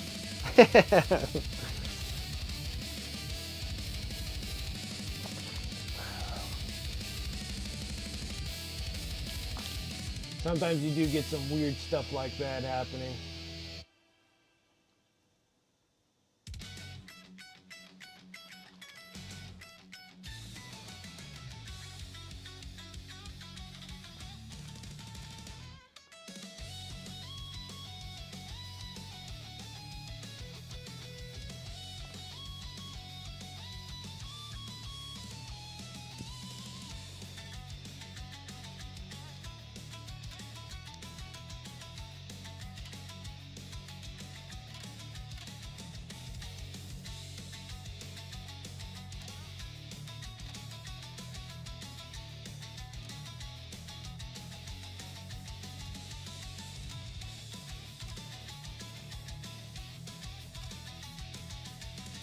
Nope, still didn't do it right.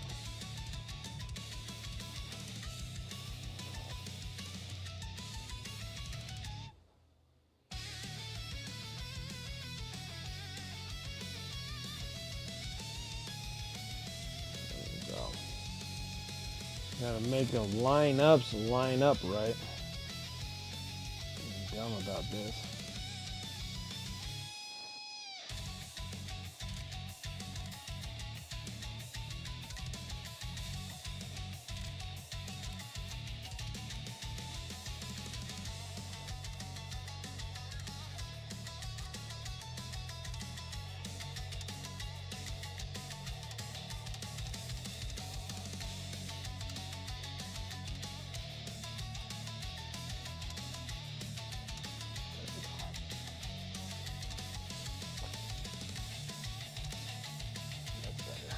Okay.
Start playing around with this piece here.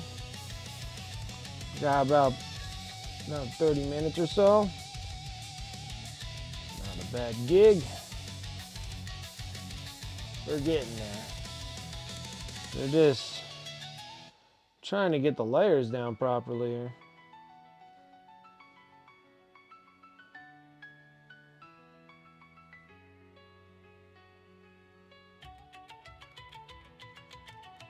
And I'm still waiting for Mod Podge to dry. That stuff's such, I can't say it's crap. It works really good. It's just that it has long dry time, depending on your layers. So I'm still waiting for the base to somewhat dry so I can prime it.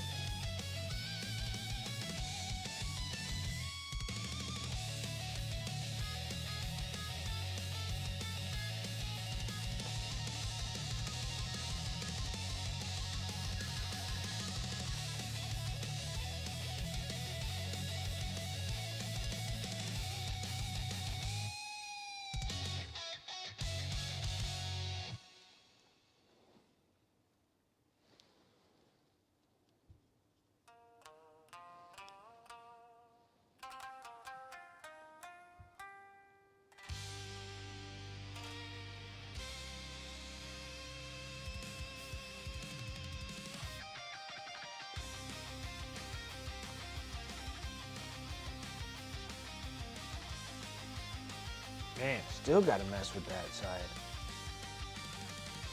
You son of a... irritating. I don't know why this one's giving me the most grief. I think it's just because I'm just not able to trick the eye good enough.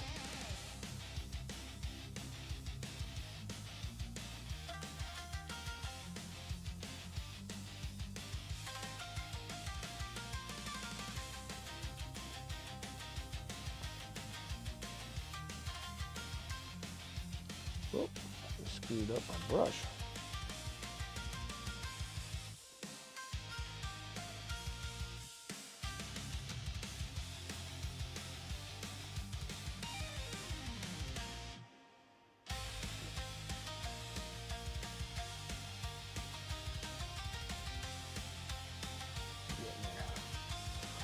Getting the suckers. It is a slow, dreadful thing, but we're getting there. I think the other thing too is my dark shade wasn't watered down enough for a glaze.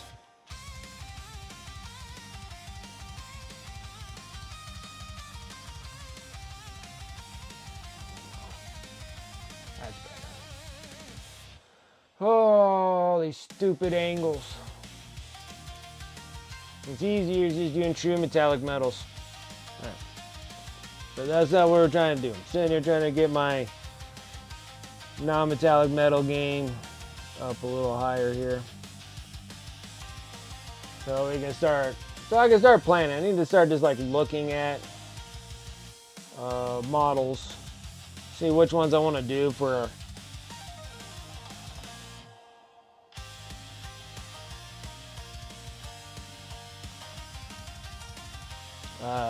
competitive pieces. I'm thinking like small, easy ones.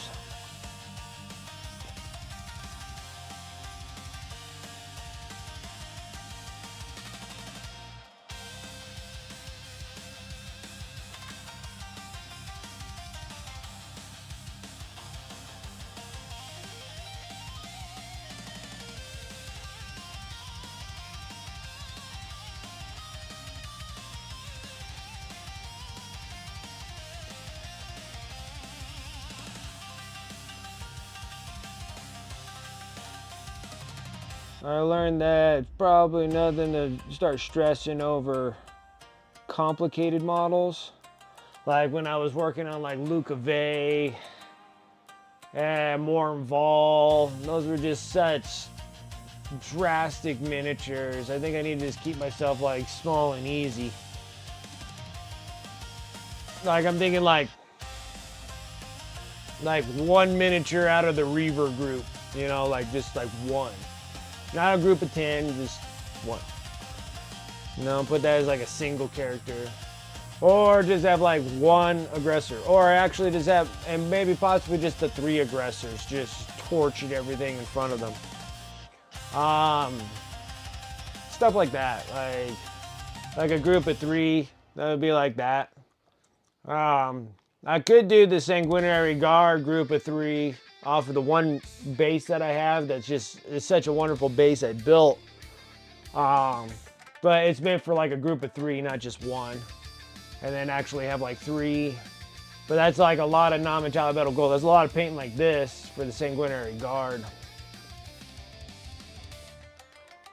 And doing like 3 matching pairs and making sure that the light reflections are all proper on them. So if I would work on something a little bit easier, or just do easier things. And then some of the difficulty ones would be like working on the busts and stuff for Las Vegas Open, Nova, maybe Gen Con if there's a competition in Gen Con. I'm not 100% sure.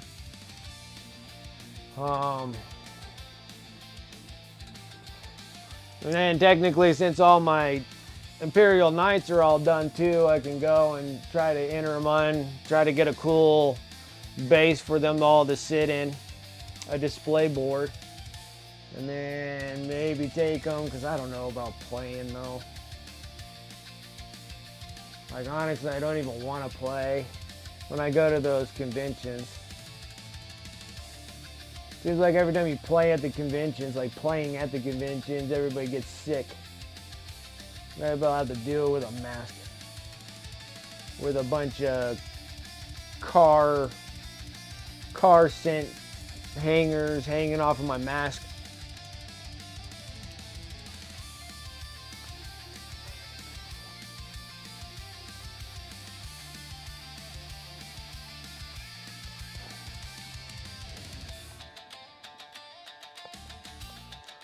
Go around just wearing a Bang mask, you know, from Batman. Just have like the big old Bang mask on there. I should probably play games like that. Or kind of like how like the Inquisitors and stuff like that, where they have like the little Vox thing that goes over their face, like just print out like 3D print a Vox thing and fill it with filters and like scent hangers on them or something. Just sit there and just talk like Bang and stuff.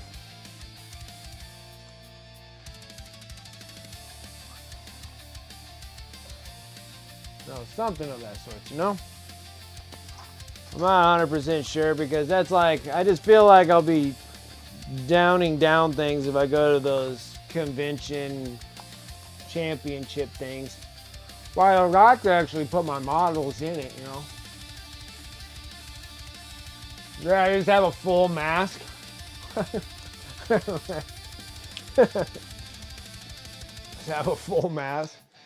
Start smelling bad, it just shoots out like a scent, like, you know, kind of like one of those like air freshener thingies that you have like, just sit there and just like, psh. You've just been blessed by Sanguinor.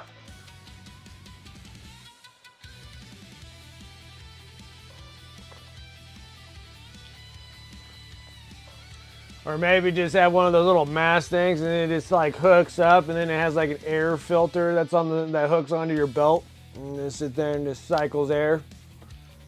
Kind of like for like welding and stuff like that. You'll have like the little crazy filter there. Sucks everything up, goes up into a hose right inside your mask.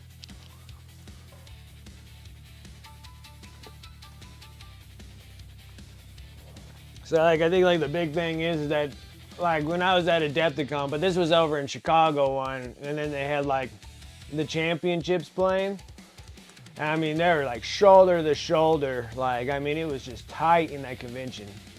Like, they can literally open it up a little bit more. Like, they had room to open it up more. Man, I'm crammed in there like sardines. And pretty much like everybody that played. Oh, I got sick.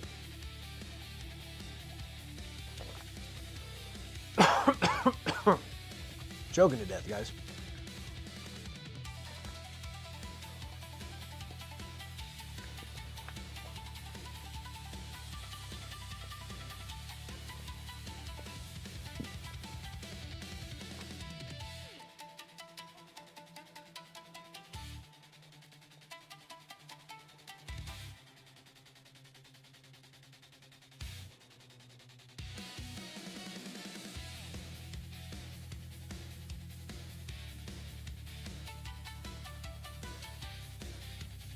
And it would be bad. Yeah, it's like it was just so condensed when I saw that was the 2023 championships where I was looking at those and I was like, oh my god, because like everybody else is like, oh, I'm all sick. Like everybody that I knew that went to there and stuff, like everybody got sick because they were all playing in the games and stuff, and pretty much most of the vendors and stuff like that, they seemed like they were all okay. It just seemed like everybody that was playing in the championships, they were all like, everybody got something from it. And another one too, like when Waffles have his like Fort Waffles and stuff like that, it was very condensed like painting area where it was like shoulder to shoulder of people painting there, and some people got sick there too. They just being so condensed. Like when you're getting into like shoulder to shoulder with not enough like space from each other, just kind of seems like that's the key there. So if I'm gonna do it, I'm gonna go in there with like Inquisitor mask.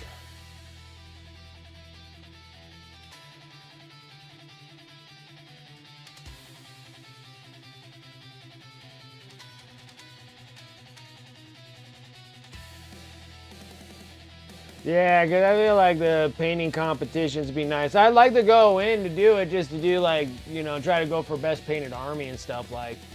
That would be kind of neat too, but I just don't want to be crowded in that. Like it was funny because even at the convention, like seeing like the Golden Demons and stuff, like they're all in their own room. Like it's all in a display place, and it's like big. And there was a lot of people, but you know, there was still space. But yeah, I just see all the poor guys playing games over there for the championships, and they were just shoulder to shoulder. I mean, you could barely walk between the tables with two people on both sides. You know, it was like both sides of the alleyway, and each one, because the tables were all horizontal. And then like from like, it literally, like, you couldn't even, like, stretch your back without, like, hitting the other person behind you. It was just, like, so cramped. I was like, my goodness, that's crazy.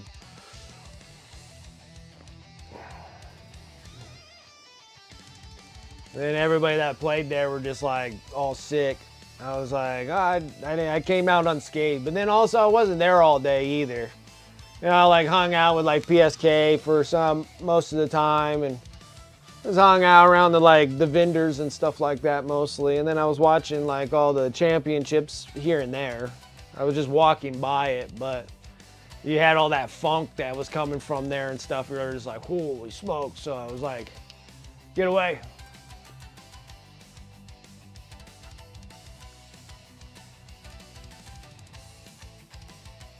Yeah, you gotta have the whiskey.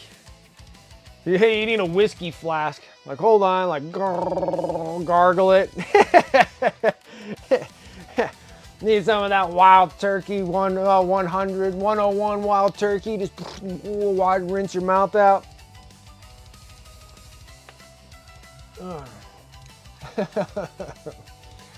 Just a touch. Not too much where you're gonna get obliterated, but just enough just to seem like you get that funk out of your mouth. Yeah, and it is loud because everybody's like everybody seemed like they were just yelling at each other across the table.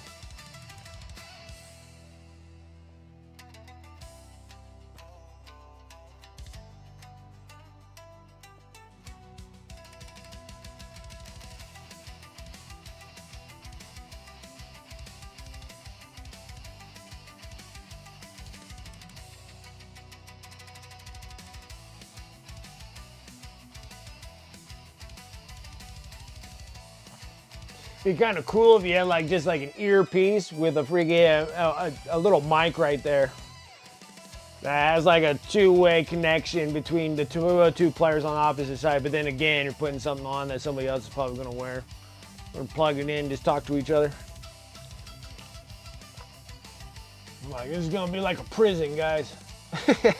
Pick up the phone. Move these guys here. We're gonna do this.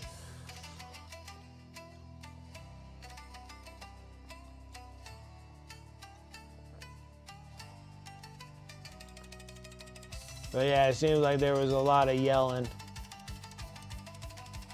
talking really loudly and stuff against your opponent. And I can only imagine wearing like a mask, making that even worse. Trying to talk to them. Try to talk to your opponent.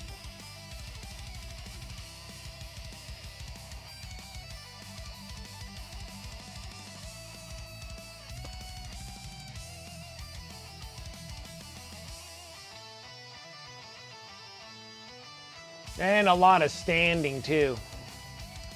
Like standing 3-hour sessions or 2.5-hour sessions or whatever it's gonna be.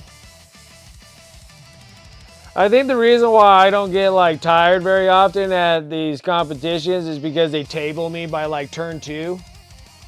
So like the game ends in like an hour. Just like, oh shoot, I lost everything.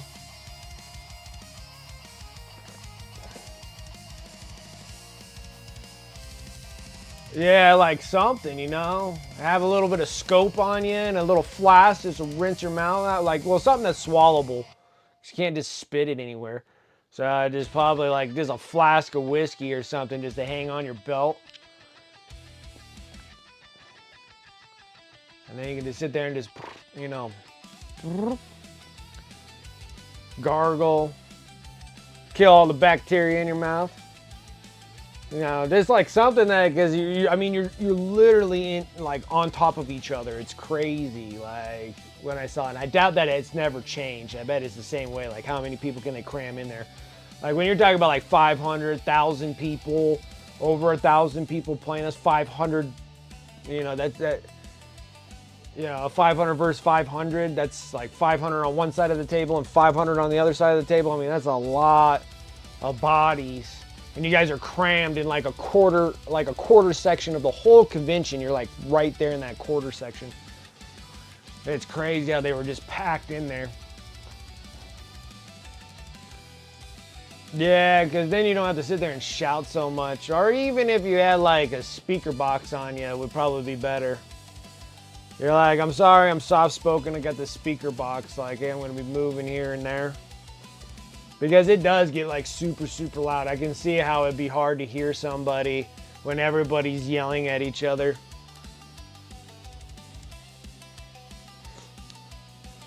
It would be nice to have something of that sort where it's easier to talk to each other because it is really loud.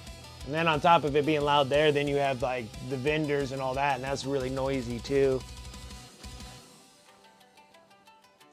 But then I haven't been to the Milwaukee one, so maybe the Milwaukee one, you know, has its own separate room for it, so it's not tied with the vendors, because I think that thing's like 3 stories tall, convention, so maybe they have the 40K game in a little bit more, you know, secluded area away from like the vendors and stuff, so you're not so disturbed by both, because over at the Chicago one, they had the tables right next to the vendors.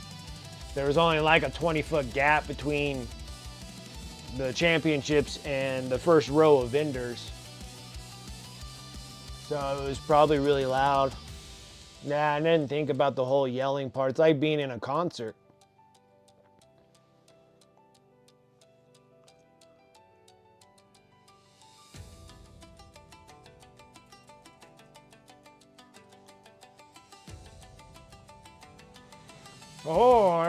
Or, because the convention is loud. I mean, you're putting out like huge decibels out of there.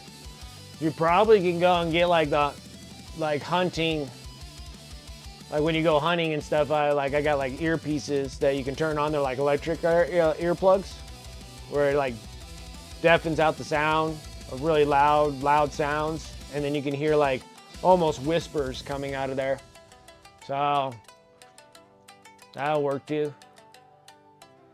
Then you can have people not cough in your ear and stuff. Has a double feature.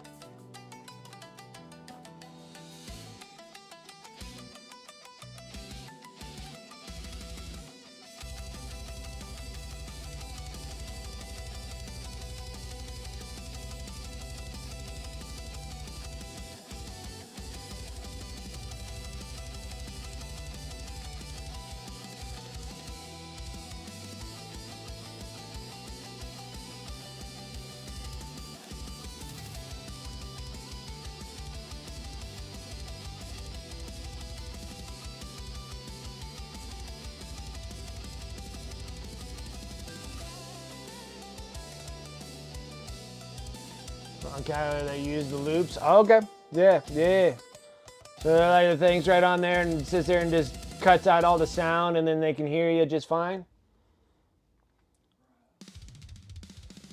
Yeah, it's probably a great idea to do that.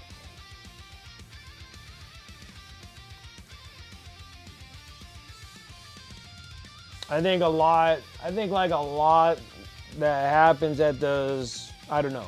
Man, I'm just speculating. But probably at those competitions and stuff, probably a lot of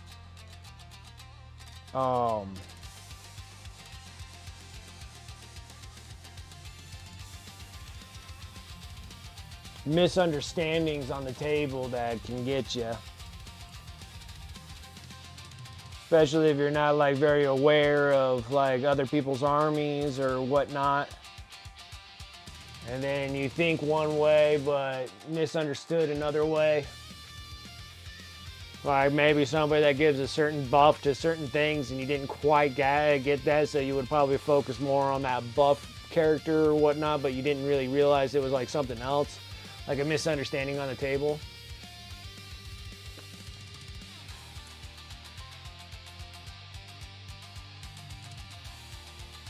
Yeah. Like it'd be something else to be able to have something that can drown out your sound and something that can amplify your voice, so you don't lose your voice. Reserve your energy, because screaming and yelling exhausts you also.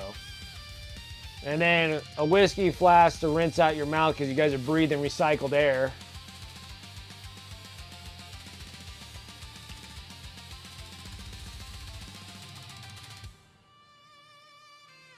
Almost kind of like one of those little voice box things that are inside like the stormtrooper helmets. You know? Like you sit there, have the helmets, and then they start talking, and then freaking it's like a voice box. That would be a little bit better. Then you can actually get one of those little face respirator looking things and make it look like it's a cool like thing that you came out of like Necromunda or something like that. And then it has a voice box in there, and then it'll sit there and make the sound loud. Have your earplugs in that you can hear everything they say. Everything, they can hear what you say from the voice box. And then you don't have to worry about being so tired of yelling. The only tired thing that you're gonna have is standing for countless hours. I mean, you're standing there from like 8 in the morning to like 8 at night. Like you're there 12 hours on feet. That's a beat down in itself. Just being on your feet like that.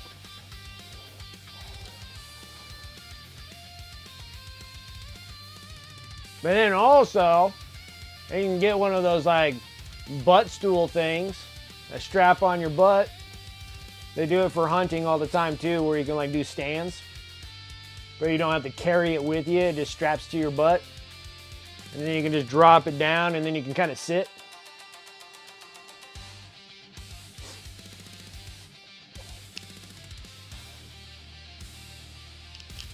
It's small. No one can trip over it. Probably have to unbuckle it off of yourself, but you can sit there and place it.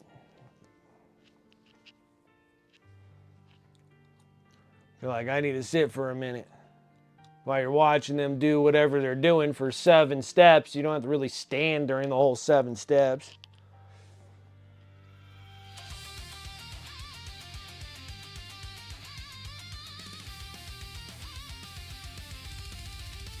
Yeah, and there's a lot of repeating too because you're just not hearing it. Like, what's happening here? What's happening here again? I didn't get it. What did you say? I could see that. I could see that. I could see that being a royal pain.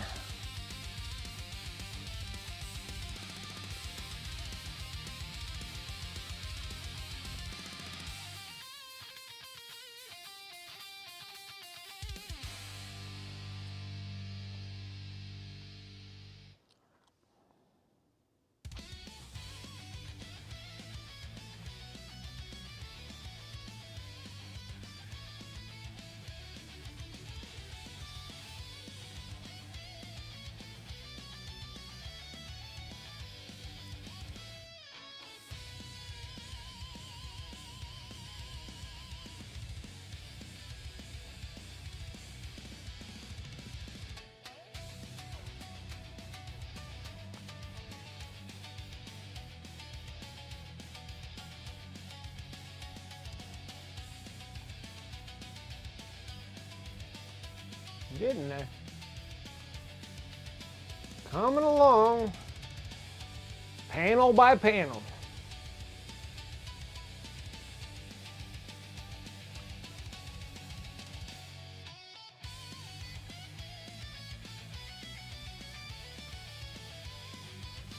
Probably camel packs would probably be a good deal too.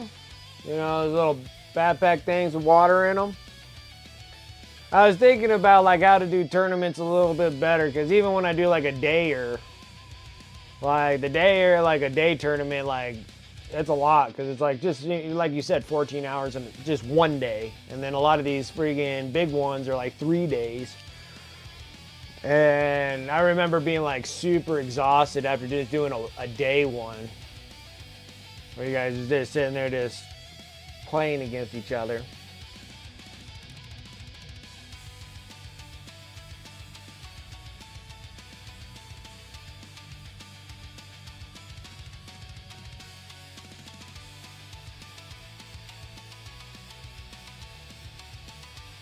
Hey, to turn in my camel pack, yeah, when I realized you used the laser in hunting and stuff, yeah. At the end of the month, it's like 11 hours, yeah, that's a lot. That's a lot being on your feet.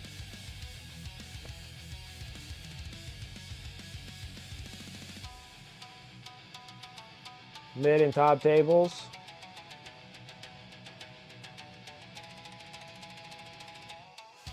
I'm almost thinking just like the stool thing, then once the game is over, just to sit for a second. Like 3 hour standings it's a lot. And especially being hunched over, because they don't really give you like proper tables either. They're all hunched over tables. They're all regular like cafeteria tables. So they're not high enough, so you have to hunch over on these things. And that's killer. Like, that's killer. That's it. That's exhausting. To just be hunched over all the time, most of the time. And then you're like, I see them all. They're all like, oh, my back. Like, I was watching them at the championships. They're all like, oh, shit. Because they're always leaning over doing it.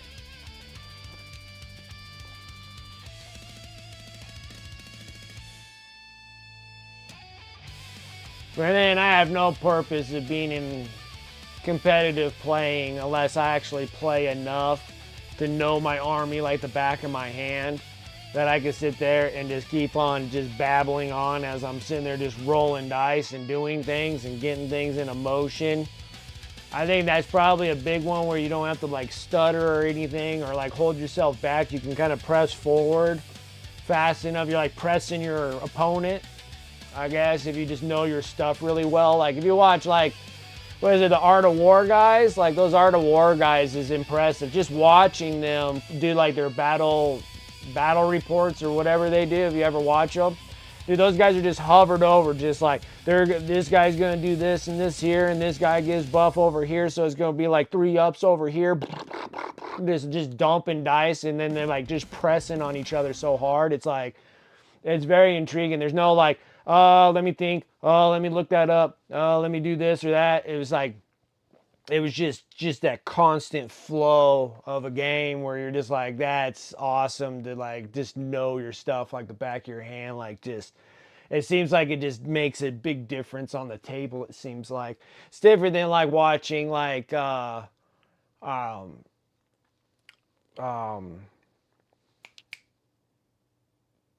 the mini gamers, when you watch like mini gamers and stuff like that, and they're doing their battle reports. And then they're just like, oh, hold on, they're gonna do this and do that and stuff like that. But then you watch the Art of War guys, like they're just sitting there, just dropping dice. This dude's doing this, this, this. We're gonna move here, here, here, here. You see it just so fast. Like they're just like, these guys move 6. I'm gonna advance them. Boom. We're gonna go up this far. We're gonna do this and this and this. And it's just like, and then this guy's going to do this and that and that. And then they're like, because of this guy, we're going to roll dice. That's about 23 dice. Blah, blah, blah, blah. It's just like, you're just like, dang, man. That's like fast, just mumbling out of them. They're just always just like, brum, brum, brum, brum, just dropping dice, moving things. And then the other one's like saving throws because of this dude and that. It's pretty impressive.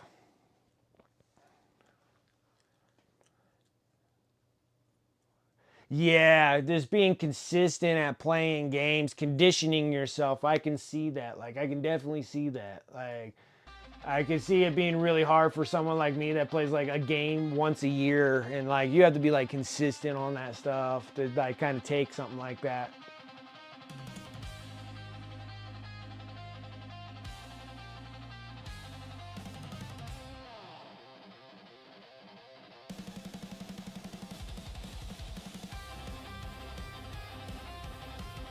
It's easier to where one day is no big deal. Yeah.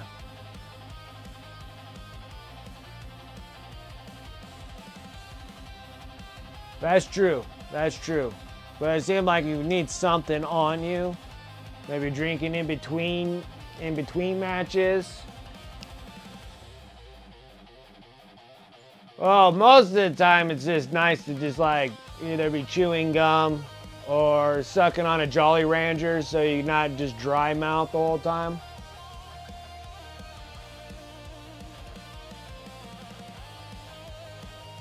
Where they don't give you chairs to sit if you want. I don't know. I don't think I saw a single chair at Adepticon at the Chicago one. I don't think there was any chairs under there.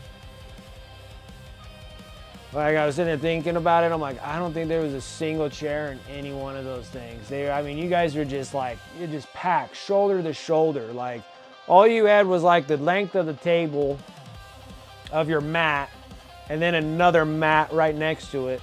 So literally you only have like that little 3-foot space, you know?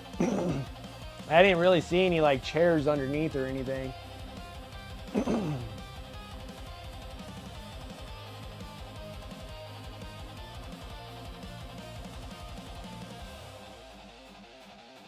Stress off the knees, I can see that leaning on the tables.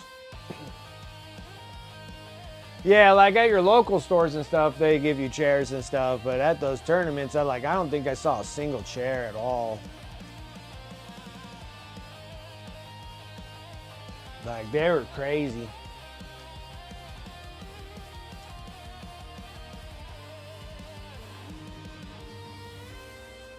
Yeah, I don't know, it'll be some conditioning. Just to see if I can actually get through a game without having to take a leak, it'll be hard.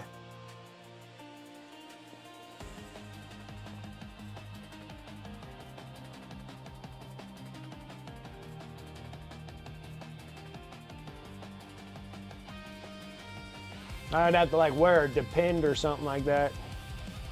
Like, what are you doing right now? I'm taking a leak.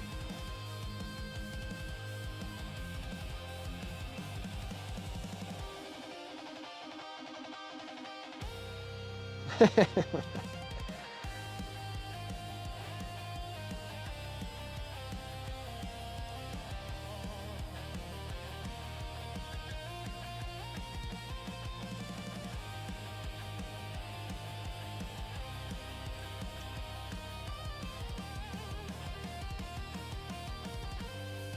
gonna let that sit and rest for a second. It's coming around, guys. It's looking good.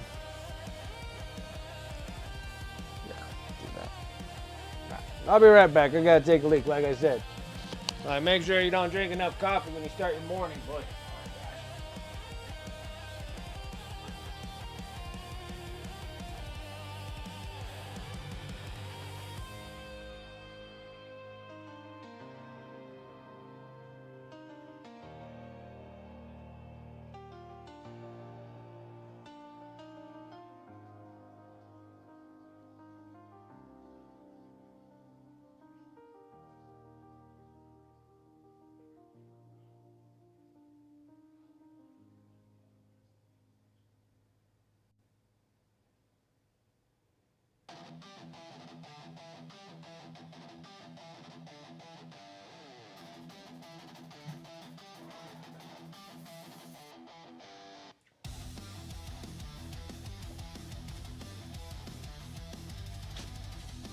Yeah, we would need like 1,000 chairs. Yeah, they're just, it just didn't seem like there was any chairs there at all.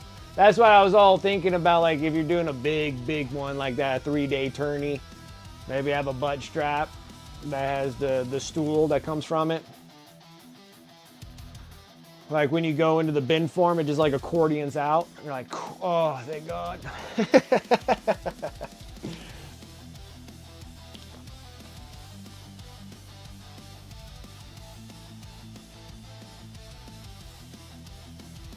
Almost, guys. I only got like a few minutes left because we're going to call it quits here in just a bit. Then I can get a little something to eat for a minute. And then we can sit here and do our little Discord meetup.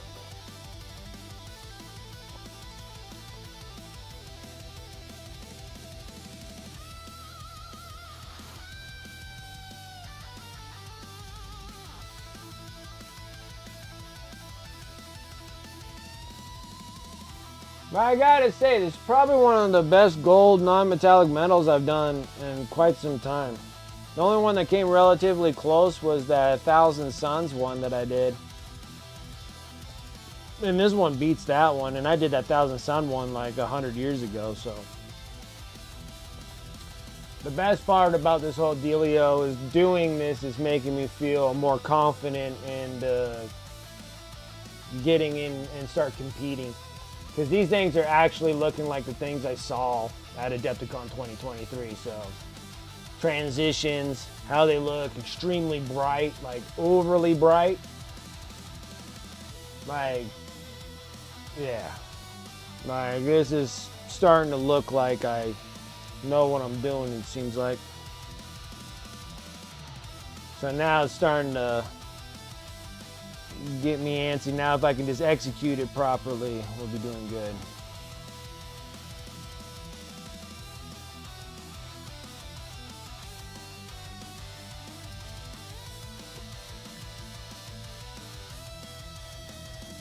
Yeah, same here. So that's why I was going to close it at 3. I was going to close my stream out on 3 so I can get something to eat as well. Because I'm going to need something. I haven't had lunch, so I was going to eat a little bit of lunch real quick. There you go. You made it faster. Look at that. It looks good. Looks good. Stinking orcs and all these little bits and pieces of stuff, dude, I swear. Looks good. I like it. That looks solid. That's a solid piece there.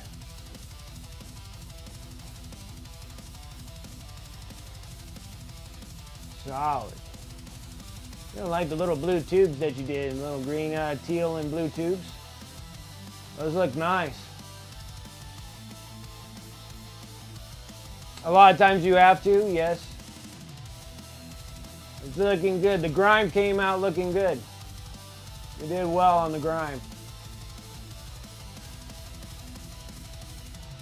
Red can get that way. Red can get that way. This looks really good, Dragoon.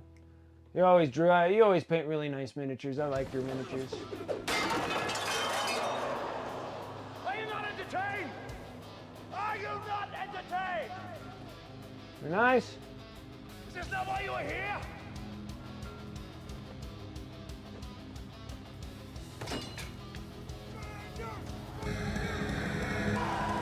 All my time's up. All my time is up.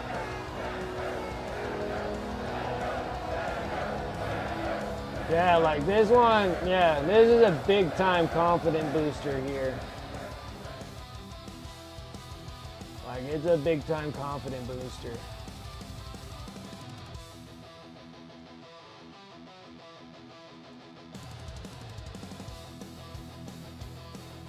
Yeah, this one looks good. We can just execute all the rest of them. This thing's gonna look sweet.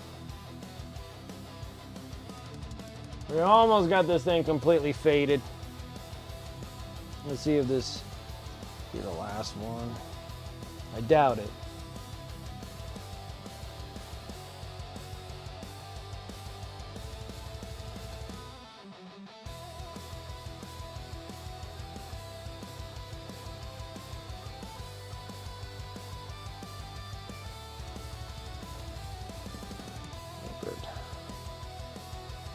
Yeah, and the purple one turned out really good too.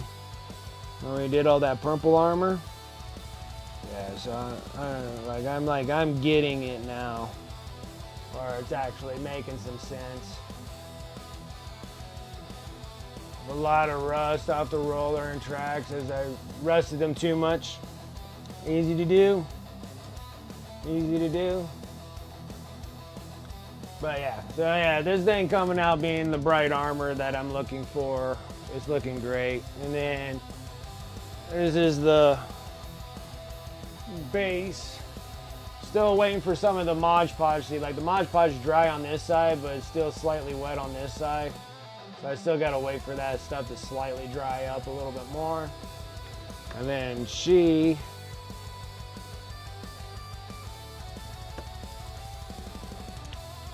I think I might twist it a little bit like this, make it a little bit more dramatic. So I think it's gonna go like that in here. Make it where she actually like leaps off with a twist.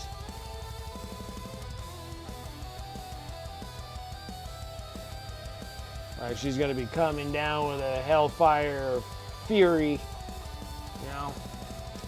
So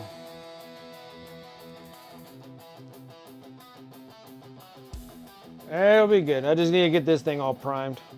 So get it primed would be good. Ooh, some more flash gets, huh?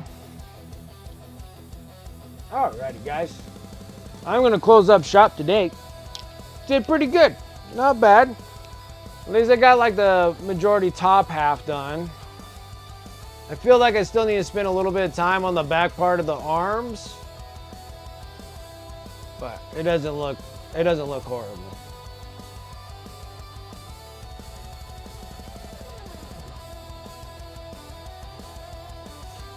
Yeah, my first non-metallic metals that I did, I think it was the beer drinking dude. I still have him. He's somewhere in this little case here. That was like my first attempts on non-metallic metal years ago.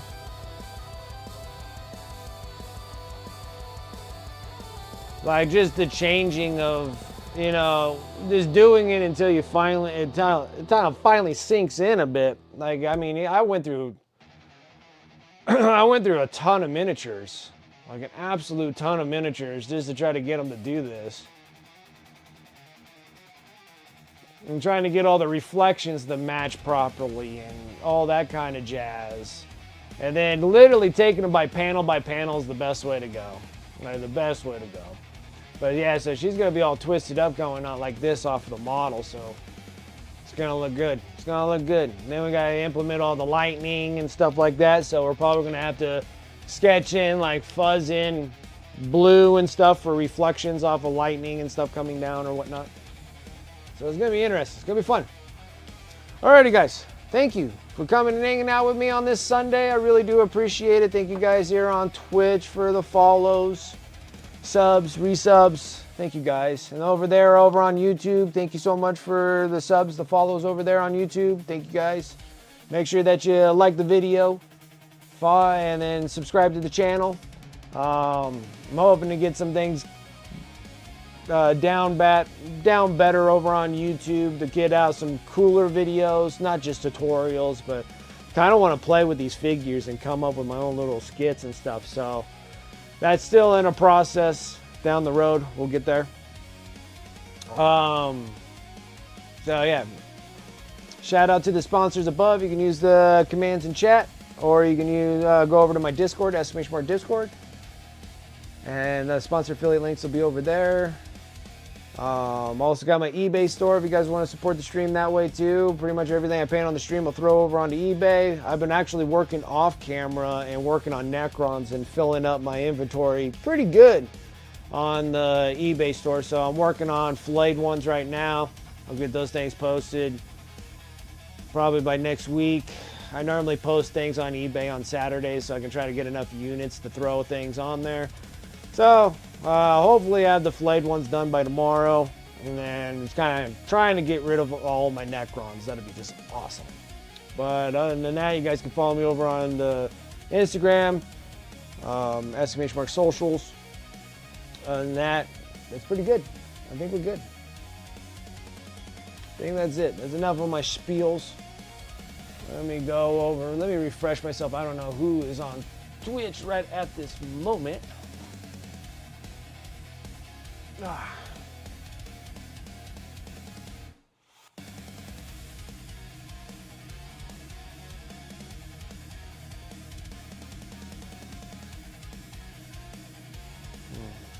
Where am I at?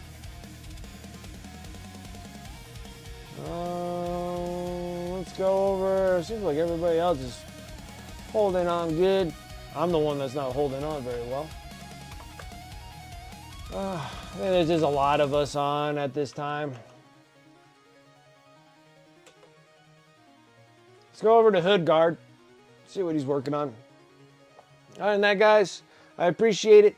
I'll see most of you guys over on my Discord for a little meetup. But other than that, guys, you have a good one. Have a good rest of your weekend, and I'll see you guys on Tuesday. Till then, take care.